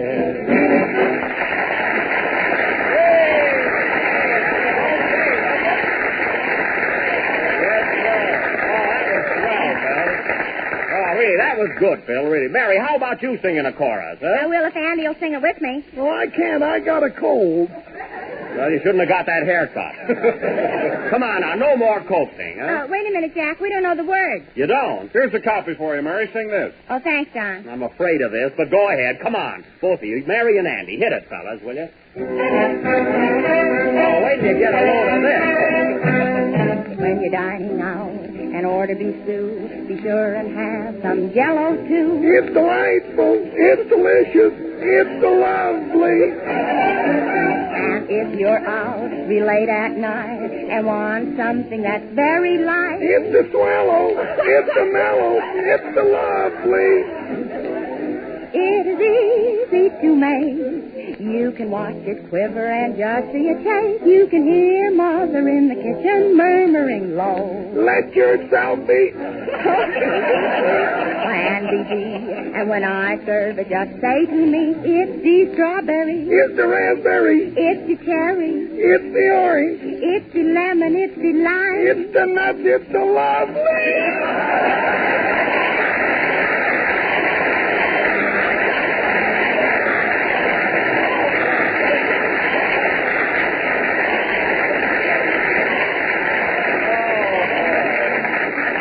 Say, that was swell. I can even forgive Don. Well, Mrs. Harris, it's getting kind of late, and I think we'll have to be going. Oh, I'm sorry you have to leave so soon. You must come again sometime. Oh, we'll be glad to. Well, goodbye, Mrs. Harris. It's been delightful. Thank you. Goodbye, boys. Come again. Goodbye. Goodbye. Good night, Mrs. Harris. Good night, my boy. Kenny, put down Lucy Bell and go home. Well, Lucy Bell, I stayed behind. I just want to say again, it's been a real thrill meeting you. It's been delightful, and you're just lovely. Oh, Mr. Benny, you say the cleverest thing. I do, don't I?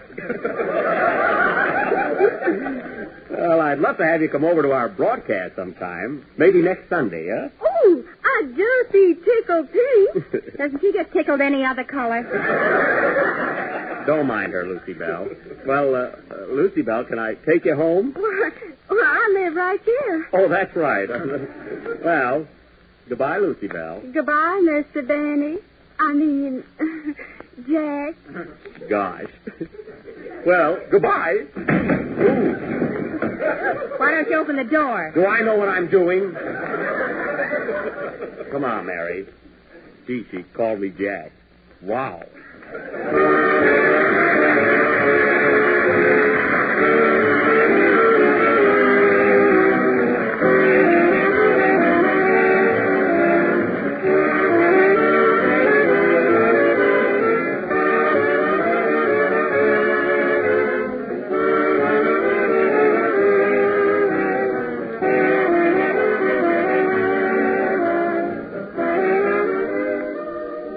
Everybody likes chocolate pudding. It's been a favorite dessert with all of us ever since the first time our mothers made it.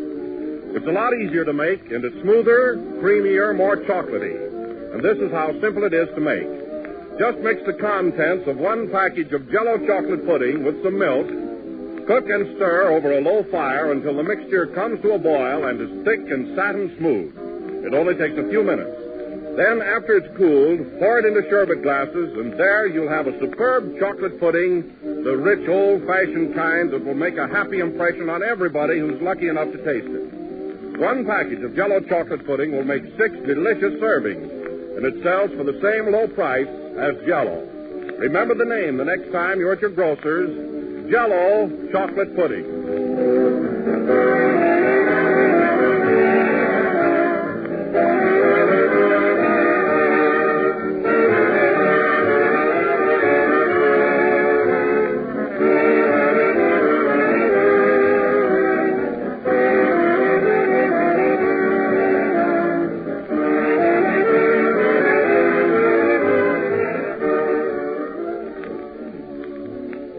That was the last number of the 17th program in the new the new Jell-O series. And I hope you'll be with us again next Sunday night. I don't know what's the matter with me. Oh, Jack, pull yourself together. You're always letting some girl upset you. I'm not upset. You stop smoking your fountain pen. Ladies and gentlemen, at this time I would like to announce our program for next Sunday. As you all know, we have never been on the air during the month of July. And we have a lot of 4th of July jokes which are just cluttering up the studio. Our janitor refuses to do anything about it. So therefore, next Sunday, January 31st, we will do our special 4th of July broadcast. So listen in and try to keep warm at the same time. Good night, folks.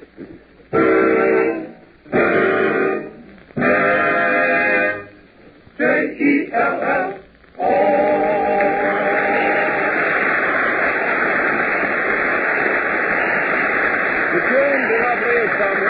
The Jell-O program comes to you from Hollywood over the Red Network of the National Broadcasting Company.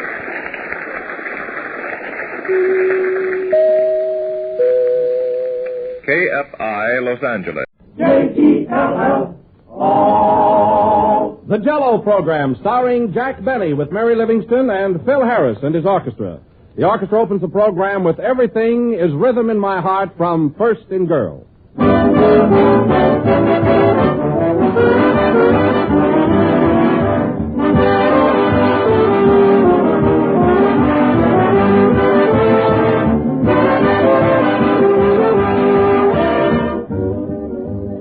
Easy as rolling off a log. That's an expression we all use, but I know an even better way to describe something easy, and here it is. Easy as making Jell-O. Because Jell-O really is amazingly simple to prepare, and whenever you make Jell-O, you're making a dessert that's certain to please everyone. For Jell-O's famous true fruit flavor always gets a great reception. But just remember that you can find that grand extra-rich fruit flavor only in genuine Jell-O. All 6 delicious flavors are extra rich, and they come from fresh, ripe fruit. Easy to make, easy to take. That's Jell-O, the most popular gelatin dessert in the entire world today. That's Jell-O, too. So don't accept any substitute. Be sure you get the real thing. Look for the big red letters on the box. They spell Jell-O.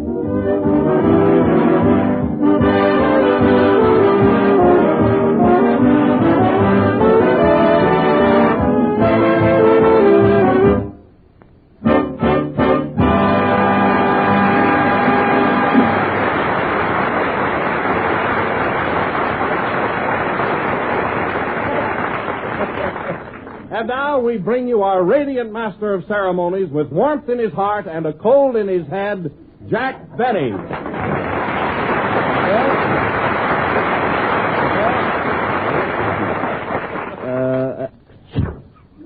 Hello again.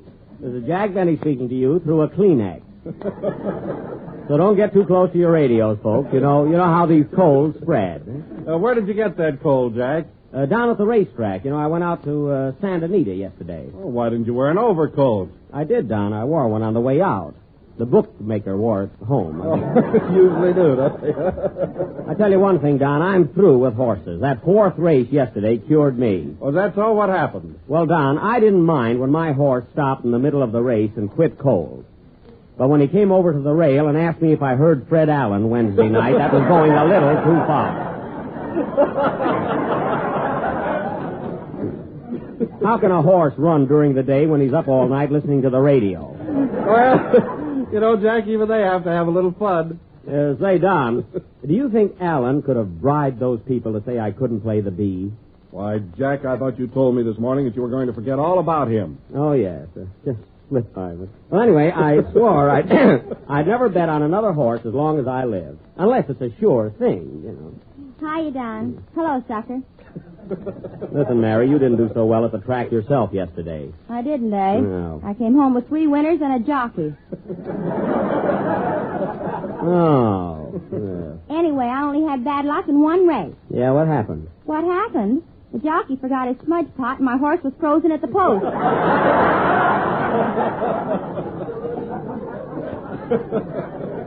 No, Mary, why do you make those things up? Good practice in case I ever get on a comedy program. Yeah. Something funny about this? Well, that's my ambition, too. My ambition, yeah. Hiya, fellers. Hello, Jack. Hello, Fred. I mean, Kenny. Oh, Jack, why don't you get Allen off your mind? He's not on my mind just because I happen to say Fred. There are a lot of Freds. There's Fred McMurray, Fred Astaire, Fred Stone. There are millions of Freds, aren't they, Kenny? Yeah, but Allen's the funniest. Is that so? Huh? Say, who was that J.B. he was kidding about last Wednesday night? J.B., probably George Burns. He spells by ear. Anyway, I don't want to talk about him. Let's forget F.A. That's short for fake, and that's what he is. Let him top that one. Don't worry, he will. Oh, yeah? Well, let's forget it. What's that paper you got there, Kenny? I don't know. I found it at the racetrack. Let's see it. Oh, it's a dope sheet. A what? A sheet dope. Oh, you can say it either way. Yeah. You have a good time at the track, Kenny? I'll say. They got better hot dogs there than at Ocean Park. Oh, so you just go there to eat, huh? You said it. I saw him with a hot dog so big I put $2 on it to show. That's awful. I just put mustard on it. Oh, you did, huh? Come in. Special delivery from Mary Livingston. There she is. The way he's laughing, it must be from my mother. Hey, that's good. We could stand a few laughs. Well, you can go, boy. What? I say you can go. What are you standing there grinning at me for? So you're the guy that can't play the V. Get out of here. Wise guy. If I didn't have this cold, I'd go right after him. Between Allen and horses and coals and play, Phil. Give me an aspirin, Mary.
St. Louis Blues, played by Phil Harris and his orchestra. And by the way, Phil, I want to tell you what a nice time I had at your house last Sunday night and how much I enjoyed meeting your mother and your sister, Lucy Bell.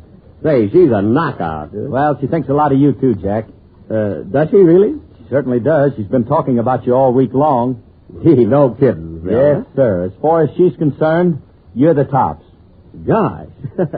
Well, I've been... Come in? Check your pulse. Oh.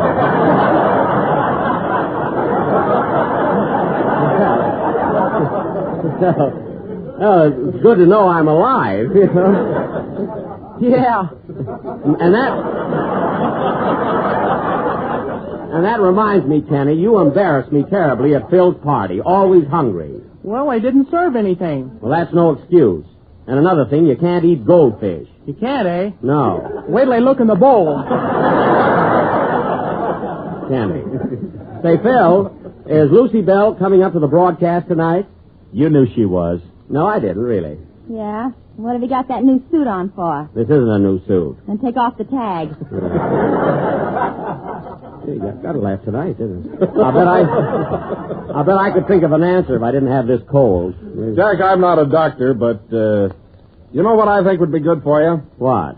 Why don't you take some Jell-O, dissolve it in warm water, stir thoroughly, and then after it cools, add some sliced bananas and have it with your dinner tonight. Oh, will that cure my cold? I don't know, but it's a swell dessert. Well, I'll try it for the sake of my job, or my cold. Well, Mary, what are you laughing at?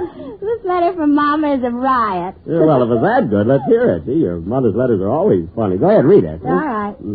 Plainfield, NJ, Jan 29, TH-37. What is that, a code? No, I'm all right. Oh.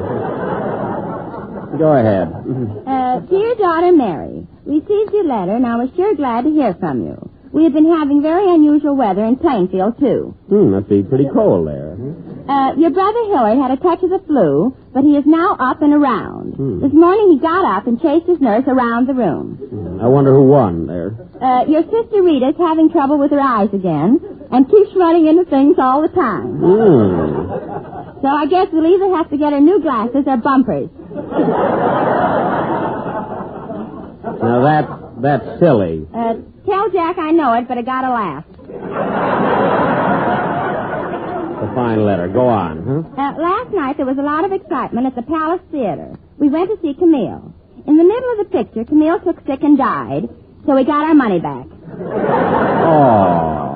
It sure happened quick. She was in perfect health when we sat down. Well, that's life for you, you know. No more news at present, except your father is very busy making out his income tax. He cheats at solitaire, too. Nice about your father. Tell Jack we are all quite interested in his fight with Fred Allen.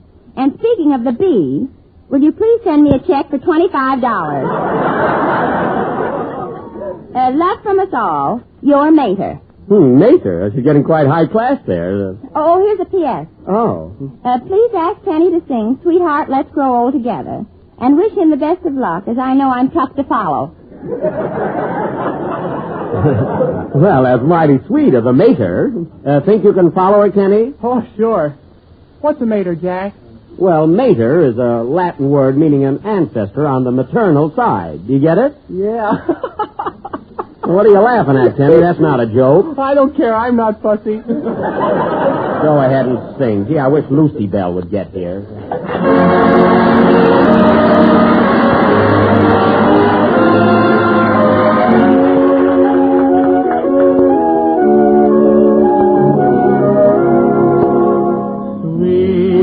Let's grow together. Love like ours will never die. Hand in hand in fair and stormy weather, as the years roll by.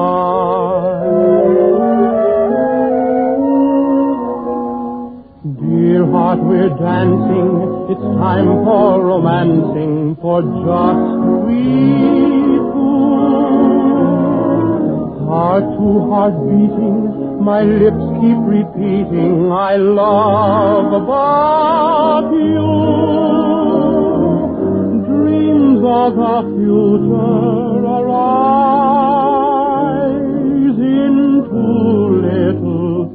little blue eyes.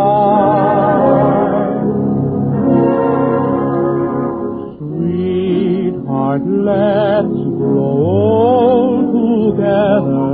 Love like ours will never die.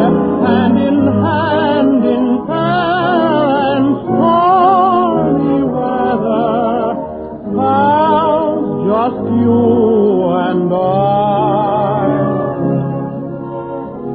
On our golden wedding day, I love you, I still will say, dear, so let's grow old together,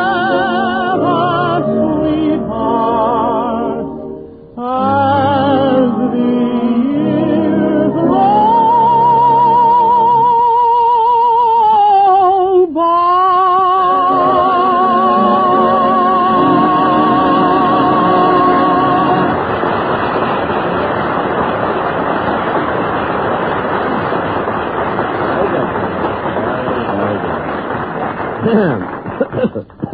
That was Sweetheart, Let's Grow Old Together, sung by young Kenny Baker.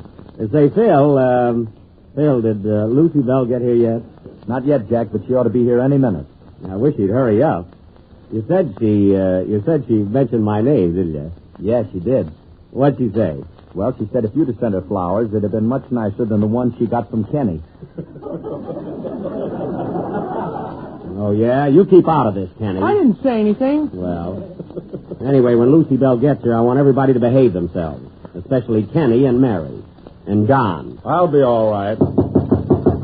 Yeah, I bet that's her now. Gee, do I look all right, Mary? Not to me.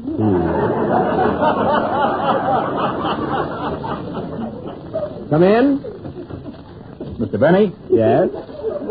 I want to take this opportunity of wishing you and your family...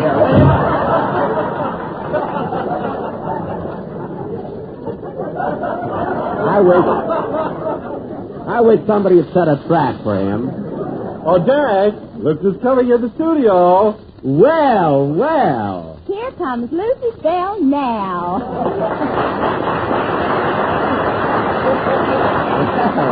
Well. Hello, Lucy Bell. Hello. Oh, I'm just tickled pink to see you again, Mr. Danny. Oh, Lucy Bell, why don't you call me Jack? After all, I'm your brother's friend, and yours, too, I trust. You mean that? Yeah. You're not acting, are you? Only like a fool. Mary. Oh, and there's Mr. Baker. Thanks for those poinsettias you sent me, Mr. Baker. Shucks, I ordered flowers. Why, Kenny, what do you think poinsettias are? A couple of dogs? Yeah, with spots on them. That's right. Tell me, Lucy Bell, you've been in town a week now. What have you been doing with yourself? Well, I met a nice young man who lives next door, and he took me up to Hollywood Bowl the other night. The Hollywood Bowl? Why, there are no concerts there this time of year. We didn't mind. I mean, have you done anything interesting? Oh, that was very... I mean, have you seen any of the sights around town? Don't raise your voice to me, sir. Oh, I'm sorry, Lucy Bell. Now listen, Jack. Either respect my sister or take up my option.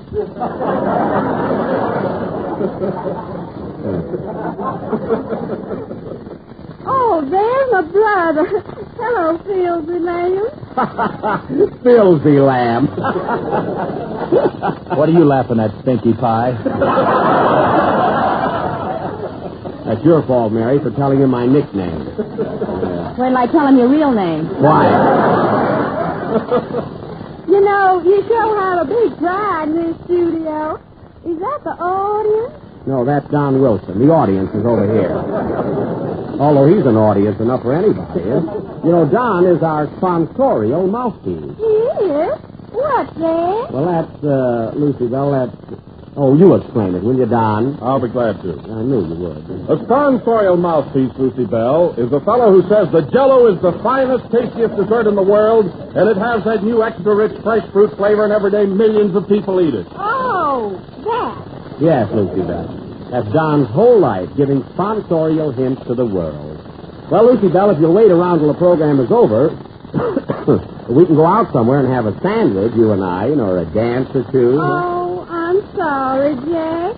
But the boy next door is waiting downstairs to take his foot drive. Well, some other time then, huh? Oh, yes. Well, bye, everybody. Bye, Lucy Bell. Come again. Bye, Jack. Goodbye, Lucy Bell. Have a nice time. We will.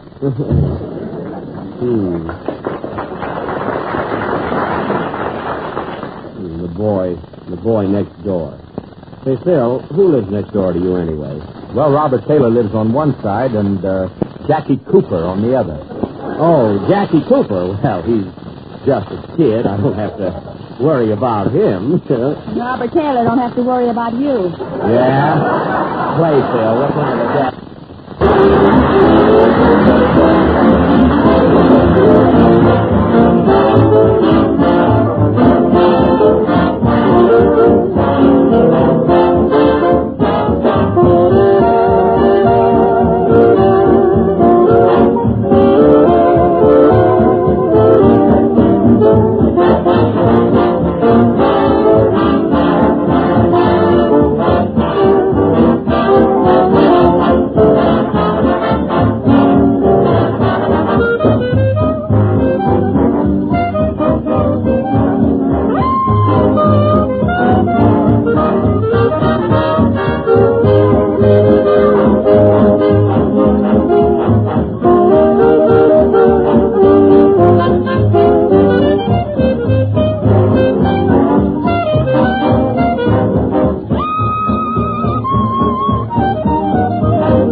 Remember, played by Lucy Bell's brother and his orchestra. And now, folks, tonight, I would like to settle once and for all an argument that has been the talk of the musical world.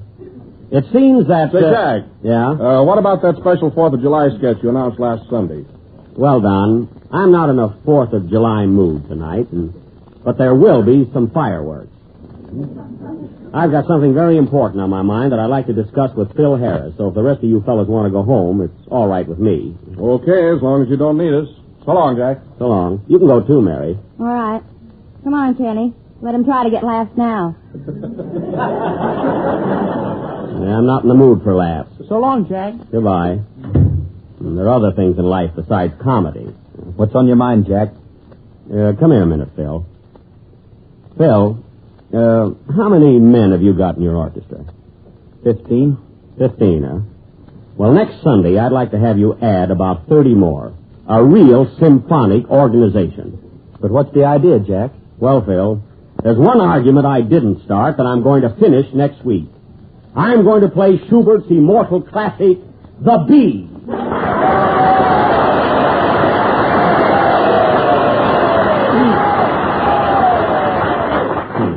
Thank you, music lovers. But, Jack, do you think you can do it? Oh, Phil, here's the music. You can see for yourself it's a simple composition. I don't know. There's a lot of notes there. Well, those aren't all notes. Anyway, should have screen doors here. Anyway, you can go now, Phil. I just wanted to get everything set. Okay. Well, Phil, I'm kind of tired anyway, really. I don't feel like working much more tonight, and I haven't been feeling any too good. I think I'll lie down here for a minute or two. That's a good idea, Jack. That cold has got you down. Yeah. So long, Phil. So long. Gee, this couch feels pretty good right now. I don't know how I ever got through today. Excuse me, folks. I haven't been so sleepy since last Wednesday night between the hours of 9 and 10.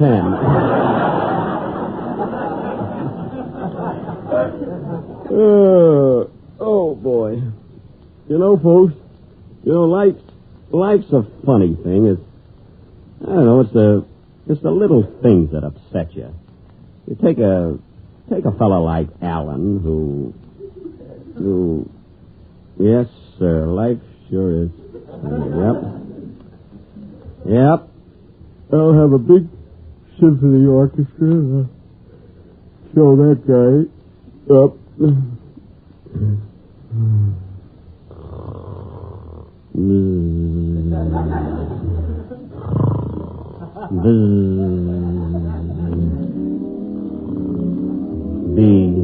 Bee, nothing but bee. The busy bee. To be or not to be. J.B. F.A. Feh.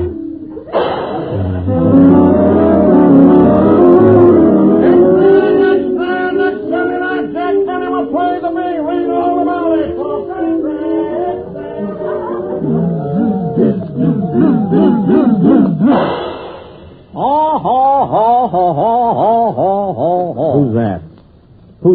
Who's that laughing? Well, as I live and breathe and stuff a towel in my mouth so I won't laugh at his jokes, if it isn't Jack Benny. Fred Allen. Alan, what are you doing here? So you're going to play the bee, ha. Yes, I am. And when I get through with the bee, it'll be number 1 on the hit parade. Hit parade? Why, you couldn't even get into the parade of the wooden soldiers, and you got a head start. Oh, no? Now, listen to me, Alan. Last Wednesday night, you brought 3 kids up to your program known as the 3 Smart Girls, didn't you? Yes. And what did you ask them? I asked them why they call themselves the 3 Smart Girls. Yes, and what did they say? We said we never listened to Jack Benny. Now, listen, Alan. Listen to me. You've dragged my name through musical mud long enough. Well, what are you going to do about it? See this gun?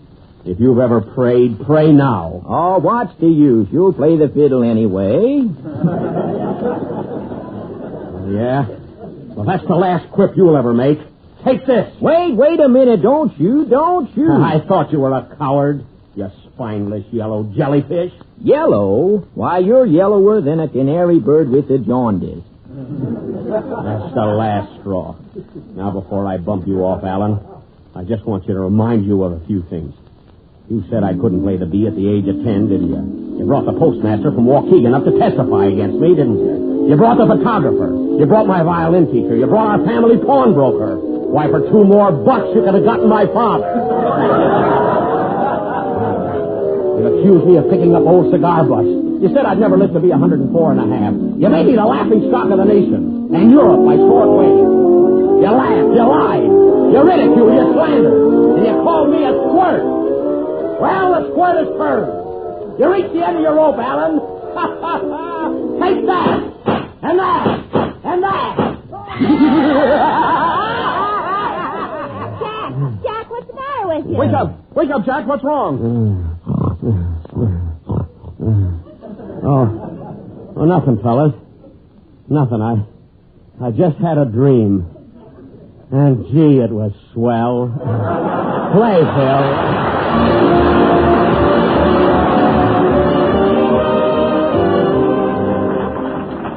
Nearly every home has some particular specialty, one grand dish that the whole game.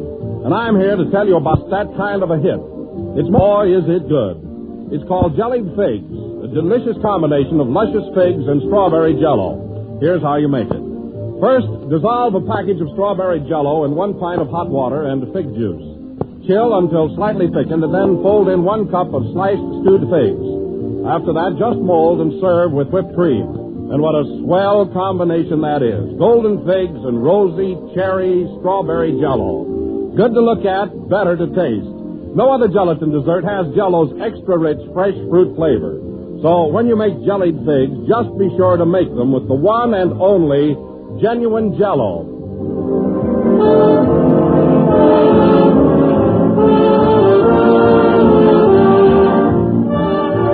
This is the last number of the 18th program in the new Jello series, and we'll be with you again next Sunday night at the same time. Oh, Jack. Yes, Don? A telegram just came in. Do you mind if I read it? No. Who's it from, Don? Well, it's from Alton Cook, radio editor of the New York World Telegram. Oh.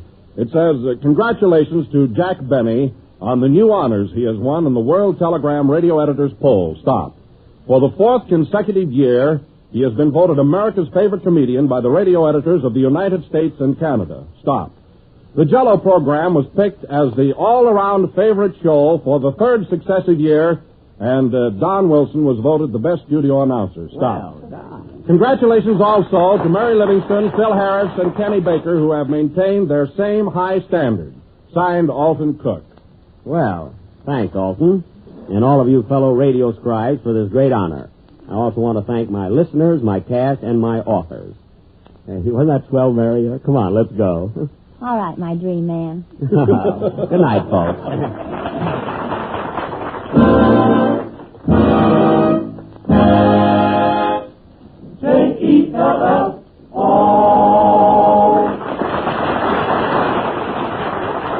At this time, the entire country is shocked by one of the most unparalleled catastrophes in recent years. The victims of the floods need not only your sympathy, they also need your help. Give as much as you can afford to help relieve the intense suffering in the flood areas. Send your contributions to your nearest Red Cross chapter and be as generous as you can. Thank you. The part of Fred Allen was played tonight by Lind Hayes. The Jello program starring Jack Benny with Mary Livingston came to you from Hollywood. This is the Red Network of the National Broadcasting Company. KFI Los Angeles. 15 seconds until 9. K-E-L-L. The Jello program starring Jack Benny with Mary Livingston and Phil Harris and his orchestra. The orchestra opens the program with Boo Hoo.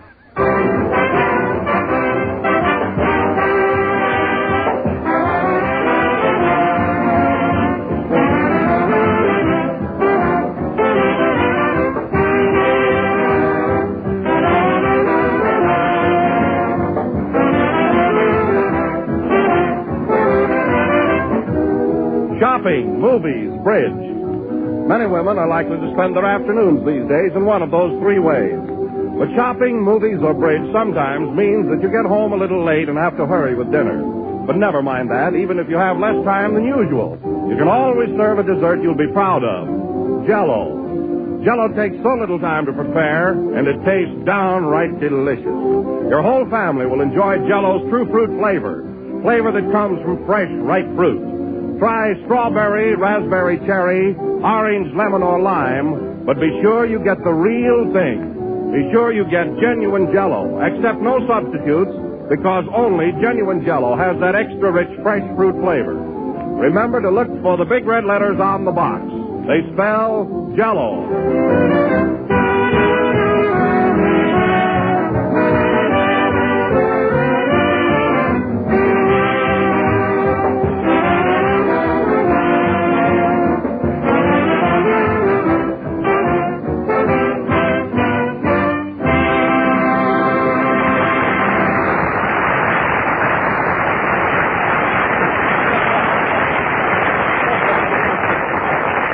And now, ladies and gentlemen, after a week in the desert, we bring you that sun-baked comedian with the warmed-over jokes, Jack Benny. Yes, sir. Thank you. Hello again. This is Jack Benny, that little ray of sunshine, just back from a week at Palm Springs and feeling twice as healthy as ever before. And anything but anemic. Well, that's fine, Jack. That's fine. Did you get down there to get rid of your cold? Yes, Don, my cold and Fred Allen. The cold doesn't bother me anymore. Well, tell me, Jack, have you had any more dreams about Allen since last Sunday? Yes, I have, and it certainly makes a lie out of that old saying that you meet a better class of people in your dreams. Anyway, tonight I'm going to put that town hall ghost in his place once and for all. What are you going to do, Jack? Well, you know, Don, this is my big triumph. Tonight I'm going to play the B on my violin and redeem myself in the eyes of my listeners. And believe me, I'm going to town. Well, good luck to you, Jack. Yes, sir. Hi, Don. Oh, hi, Mary. Hello, Heifetz. Hello. Now, wait a minute, Mary. Even though I do appreciate the compliment, I think it's hardly fair to compare me with Heifetz. I don't think Heifetz would approve of that. Don't worry, he'll get the gag.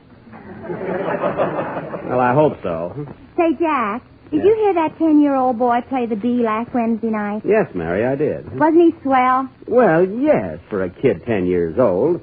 Of course, I thought his crescendos were rather abrupt, and it seemed to me that his allegrettos lacked pace. You know what I mean, Mary? Yes, you're jealous.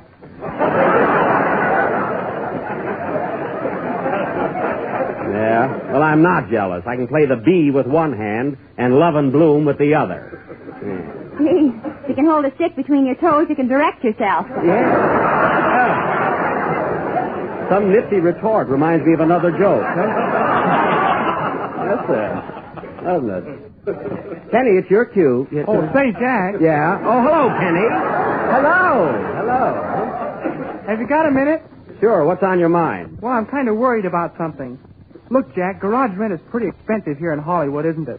Garages? Yeah, they run about $15 or $20 a month. Boy, that's a lot. Then there's automobile insurance, isn't there? Yes, that runs you about $100 a year. Why? Gosh, and on top of that, gas and oil and tires. Gee, that's bad. Well, Kenny, why all this worry about garages, insurance, and everything? I just bought a raffle ticket on an automobile. Well, don't worry, Kenny. You haven't got a chance in a million of winning. Oh, boy, that's a load off my mind. Say, Jack, are you going to play the B tonight? Is he? He's going to play the B with one hand, Love and Bloom with the other, and sneeze pennies from heaven. Thanks, Mary, but that's exaggerating. Say, Jack, you a little nervous tonight? You know, shaky or anything? Well, naturally, Phil. It's a big night for me. And say, Phil, did you augment your orchestra like I asked you to? You know, make it symphonic? Yes, I did, Jack. I added a couple of oboes, a zither, and a musical saw. Well, that's a different sort of a thing anyway. Couldn't you get an organ grinder? Well, I tried, but his monkey was on a sit-down strike. Say, Phil, your orchestra does look pretty snappy tonight, all dressed up for the occasion. Did they get new tuxedos? Oh, no. They just had their lapels shined. Oh, their lapels shined. Well, that is quite a glare there. Where do they stand up and turn around?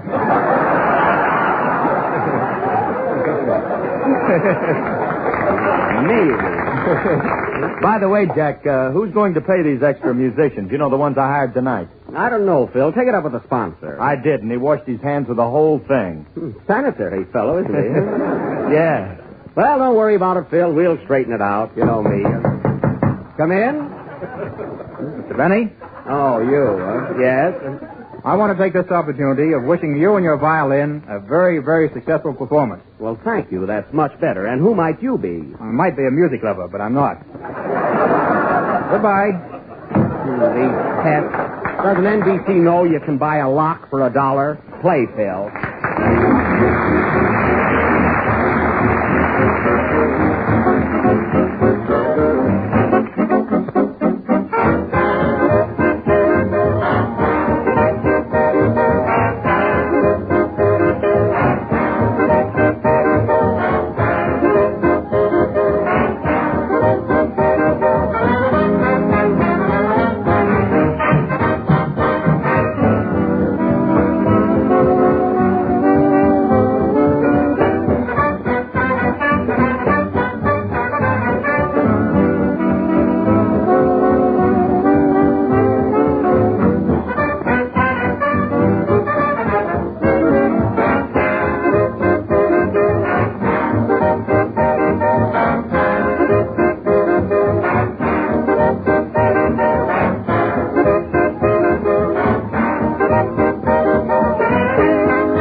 Swing Low from the picture of the same name, played by Phil Harris and his augmented orchestra.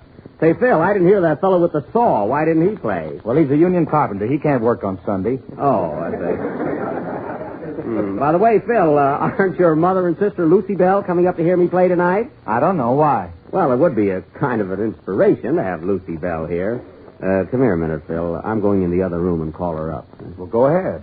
Keep the gang occupied while I slip away. After all, it's none of their business. Remember, keep it a secret. Huh? Okay, Jack.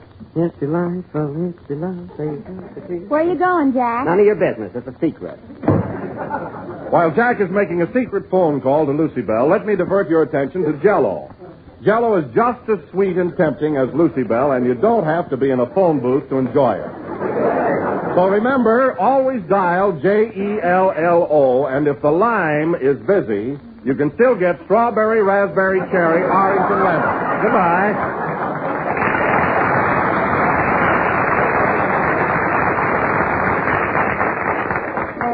Say, Don. Yes, Mary. Let's open his door and listen in on Jack. Oh, he might not like it, you know. What's the difference? Come on, fellas. Okay. Oh, boy, secrets. Yes, I do, Lucy Bell. I do, too. Oh, you're just saying that because I'm Phil's boss. Are you coming up to broadcast tonight? I'm going to play the B, you know. Oh, come on and hear the great big man play the fiddlesy whittlesy. Oh, please, pretty please. Ain't he the chic? You will? That's swell. Gosh, I can hardly wait till you get here. Goodbye, Toots. It's delightful, it's lovely. Well, Don, let's get back to the grind. How'd you make out, Jack? Well, it so happens, young lady, I was phoning my tailor. Oh, yeah? Since when have you been calling him Toots? Well, that's his name, Toots Ginsburg.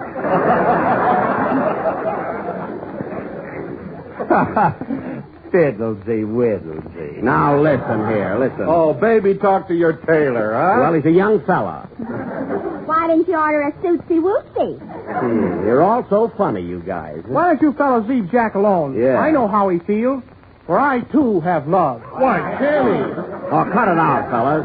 Fine bunch of pals I got around here. Oh, the great big man can't take it. Cut it out now. And with Alan listening in, too. Come in. Hello, Andy. Hiya, Jack.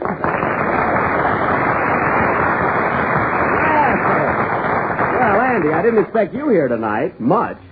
Well, I came over to hear you play the beat. You know, my mother thinks you're a wonderful violinist. Well, thanks, Andy. That's fine. Of course, she thinks I'm a good singer, too. Kind of sorry you spoiled the compliment, eh? Hello, Andy. Hello, Daisy. I was going to call you Saturday night, but one of my hogs took sick. Well, I guess your family comes first. Now, Mary, you shouldn't say that to Andy. Why not? I haven't had a laugh for 2 pages. Oh. Say, Buck, when are we going to play cowboy again and look for Cactus Face? Well, we got a new villain now, Andy, although his name isn't Cactus Face. Oh, you mean Rattlesnake, Alan? That's the varmint. And any day now, we may have to hit the trail for New York. Did you hear him last Wednesday when he said you were anemic? Yes, I did, Andy. You know, his voice gets on my nerves. Well, I wouldn't bring that up if I were you. But he should talk about me being anemic. Get this, Andy. Come here, everybody. Listen, that Alan is so anemic that when he eats a blood orange, his veins jump up and down with glee. That a good one? That's good. Yeah. Come here. Jack, do you want another one you can pull on him? Yes, and if he gets fresh again, I'll do it next Sunday. What's the gag, Andy? Well, you say that Alan is so pale that when he sleeps between 2 sheets, the bed looks empty. I'll never be able to say that without laughing, you know? Say, Jack, I got one. What is it, Bill? Fred Allen is so anemic that he has to stick out his tongue to get color in his face. Oh, that's a peach. I hope he's listening in. Yeah, I'll bet he's so embarrassed he's yawning. Well, that's just to put up a front. Now. Hey, Jack, I got one for you. You have, Teddy? Let's hear it. Oh, boy, this is a honey. Well, go ahead, Kelly. What is it? Fred Allen is so anemic that if you gave him a transfusion with whitewash, he'd still look better than Jack Benny.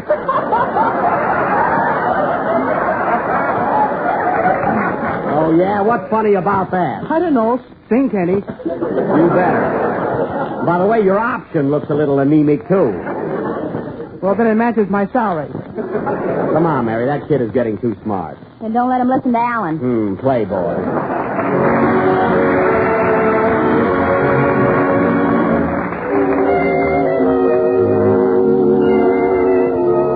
Good night, my love. The tide old moon is descending. Good night, my love. My moment with you now is ending. It was so heavenly, holding you close to me. It will be heavenly to hold you again in a dream. The stars above have promised to meet us tomorrow. Till then, my love, how dreary will be the new day. Oh, for the present, dear, we'll have to part. Goodbye, my love. Good night, my love. Remember that you're mine, sweetheart.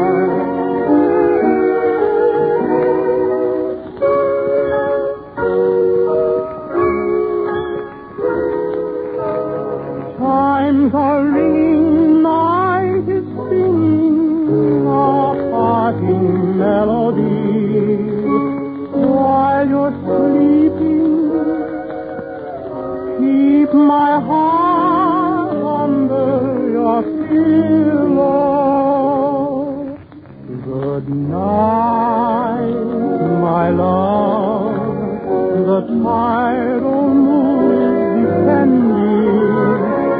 night, my love. My moment with you now is gone. You'll have to call. Good night, my love.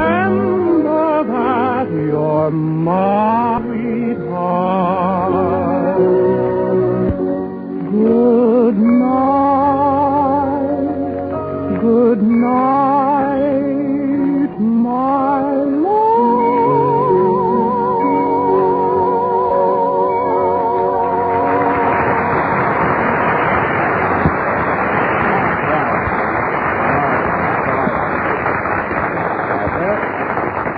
sung by Kenny Baker, pride of the Jello program, when he sings. Ain't it the truth? Yeah. Well, Jack, a telegram came in for you while Kenny was singing. Take it, Mary. I'll read it later. My girl, Lena. She came up to wish you good luck. Well, that's mighty sweet. You haven't been up here in a long time, huh? Go ahead, Lena. Congratulations, Jack. Well, thanks, Lena. I know that comes from your heart. Although most of it didn't get here. It must have stopped at her Adam's apple for a visit. Here, quiet, Mary. That's Kenny's fiancée, isn't she, Kenny? Yeah. What's fiancé? French for dope. Now, Lena, if you want to hear me play, you sit right down there alongside of Andy. All right. Oh, shut up. Oh, boy, a caveman. Here come my folks now, Jack. Hello, Mr. Harris. How are you, Lucy Bell? I'm sure glad you got here, Mrs. Harris. Well, son, I wouldn't miss your concert for anything. Well, are you glad to be here, Lucy Bell? Oh, sure. I'm just tickled pink. So would Jack be if he wasn't anemic. Mary. She's quite right, and I think Miss Allen showed mighty poor taste to mention it. But, Mrs. Harris, I'm not anemic. Now, that's nothing to be ashamed of, son. Oh, well, You just haven't been eating the right thing. Oh, Mother, he looks all right to me. That's just your heart talking, Lucy Bell. You know he looks awful. But, Mrs. Harris, Now, I'm I not... brought you something that'll fix you right up. Cod liver oil. Oh, I don't like cod liver oil. You better take it, son. Now, come on, open your mouth. I won't. Throw in a herring and he'll snap at us.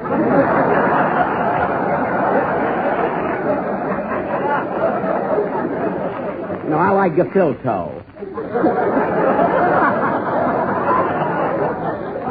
Well, all right, Mrs. Harris, I'll take it, but I don't need it. It's just to please you. All right. Open your mouth. Oh, that Alan. Ooh. Ah. Ooh. Ooh. Now, that wasn't bad, was it, son? No. Ugh. Q-U-G-H there. Kenny, what are you screwing up your face for? Boy, have I got an imagination.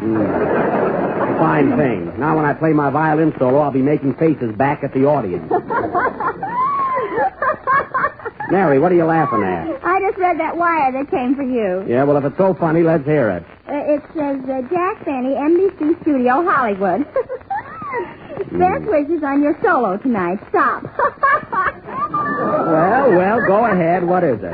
Heard you played the violin in your new picture, College Holidays. You should be in the good earth.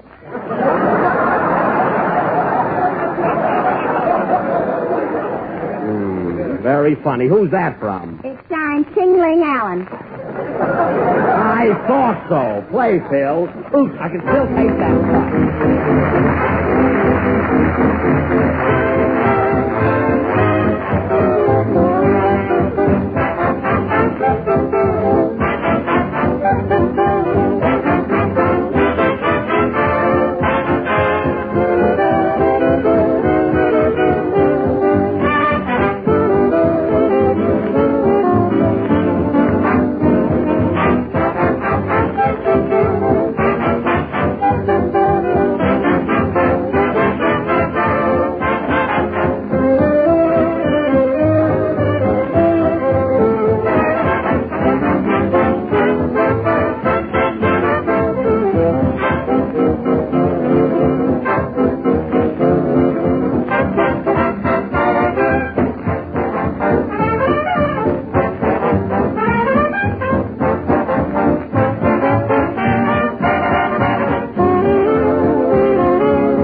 was slumming on Park Avenue from the picture On the Avenue, played by Phil Harris and his orchestra. That oil. And now, ladies and gentlemen, as our feature attraction this evening, I am going to play the Bees. And as I said before, vindicate myself in the eyes of the public. Now, before going to my number, I want to say that I do not entertain any hard feelings toward that certain New England boiled comedian. In fact, I could almost forgive him for keeping that 10-year-old boy up till all hours of the night in an attempt to belittle a man whom he once called friend.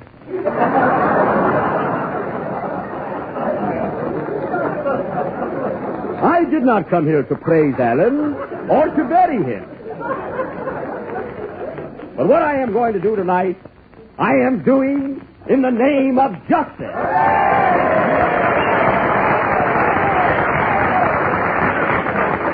Thank you. Jack, a couple more telegrams just came in. Thanks, Don. Take 'em, Mary. This is certainly a busy night. Oh, Kenny, you better arrange a few more chairs. People are still coming in. Okay. Oh, Jack, here's a wire from the mayor of Waukegan. The mayor, eh? Not Bitey Talcott. Well, I knew my hometown would come through. Good old Bitey. I used to go to school with him. Why doesn't he ever come out here to see you? He will as soon as he graduates.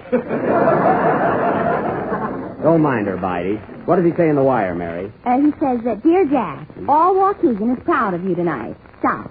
Right after your broadcast, we're going to hang a picture, or you, in the city hall. Let me see that. That says hang a picture of me, not or me. Oh, you're always so fussy. Well, then read things right.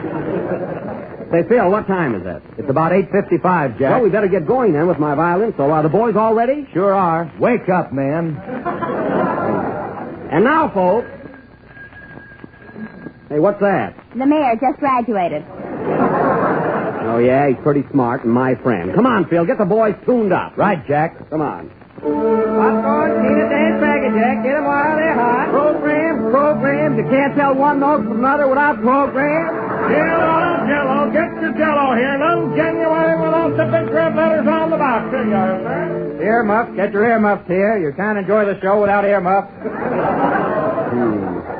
I wanted this to be high class. Hey, Kenny, get my violin before someone starts selling balloons. What? I said, get my violin. Where's the ticket? I got it out this morning. There's the ticket. My violin is in the case behind the piano. Okay. Now, hurry up, will you? Well, introduce me, Don.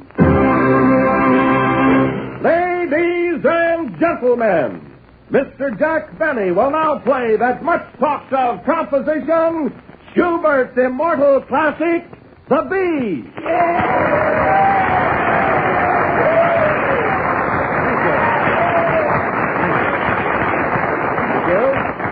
Thank you. Kenny, hurry. Oh, Jack! What's the matter, Kenny? Your violin is gone! Gone? Oh. Well, it can't be. I left it in the case right behind the piano. Well, here's the case in the empty. Quiet, everybody. Quiet. I'll handle this. Lock that door and close those windows. Now, nobody leave this room. All right, come clean. Somebody in this room stole my violin. Somebody hired, most likely, by Fred Allen. I can have the police here inside of 3 minutes. Now, come on. Who took that violin? Quiet. Now, this is your last chance to confess. Who stole it? Come on. I know who took your violin, Mr. Benny. All right, stranger. Who took it? Your violin was... Yes? Your violin was taken by...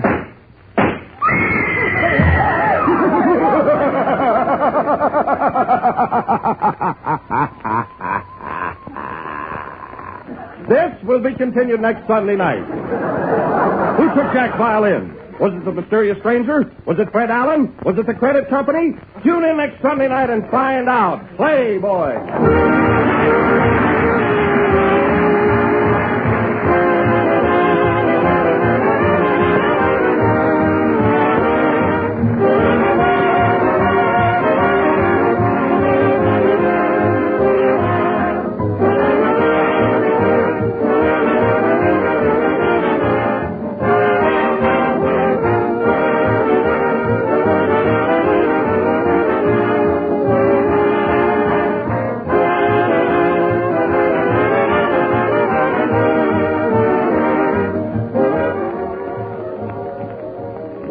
have favorite desserts of our own, but Jell-O chocolate pudding is one dessert that pleases everyone. It has the mellow homemade flavor, the grand chocolatey taste, the real old-fashioned richness that you enjoyed so much when your mother used to make chocolate pudding. But Jell-O chocolate pudding is even smoother, creamier, more chocolatey, and much easier to make. Just follow these simple directions. Mix the contents of one package of Jell-O chocolate pudding with milk. Cook and stir over a low flame until the mixture comes to a boil and is thick and satin smooth. It takes only a few minutes. Then cool and serve in sherbet glasses. One package will give you enough for 6 delicious servings of chocolate pudding that is absolutely the best. And it also makes a grand filling for pies and cakes. Jell-O chocolate pudding sells for the same low price as Jell-O. Ask your grocer tomorrow for Jell-O chocolate pudding.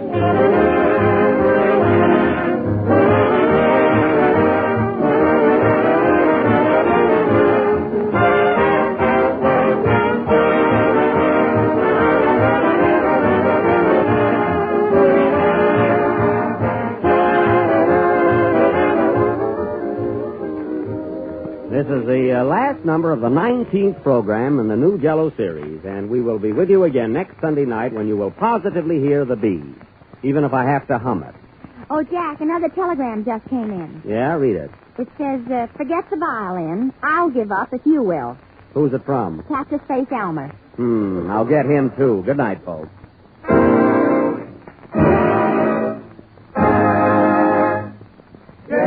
Jell-O.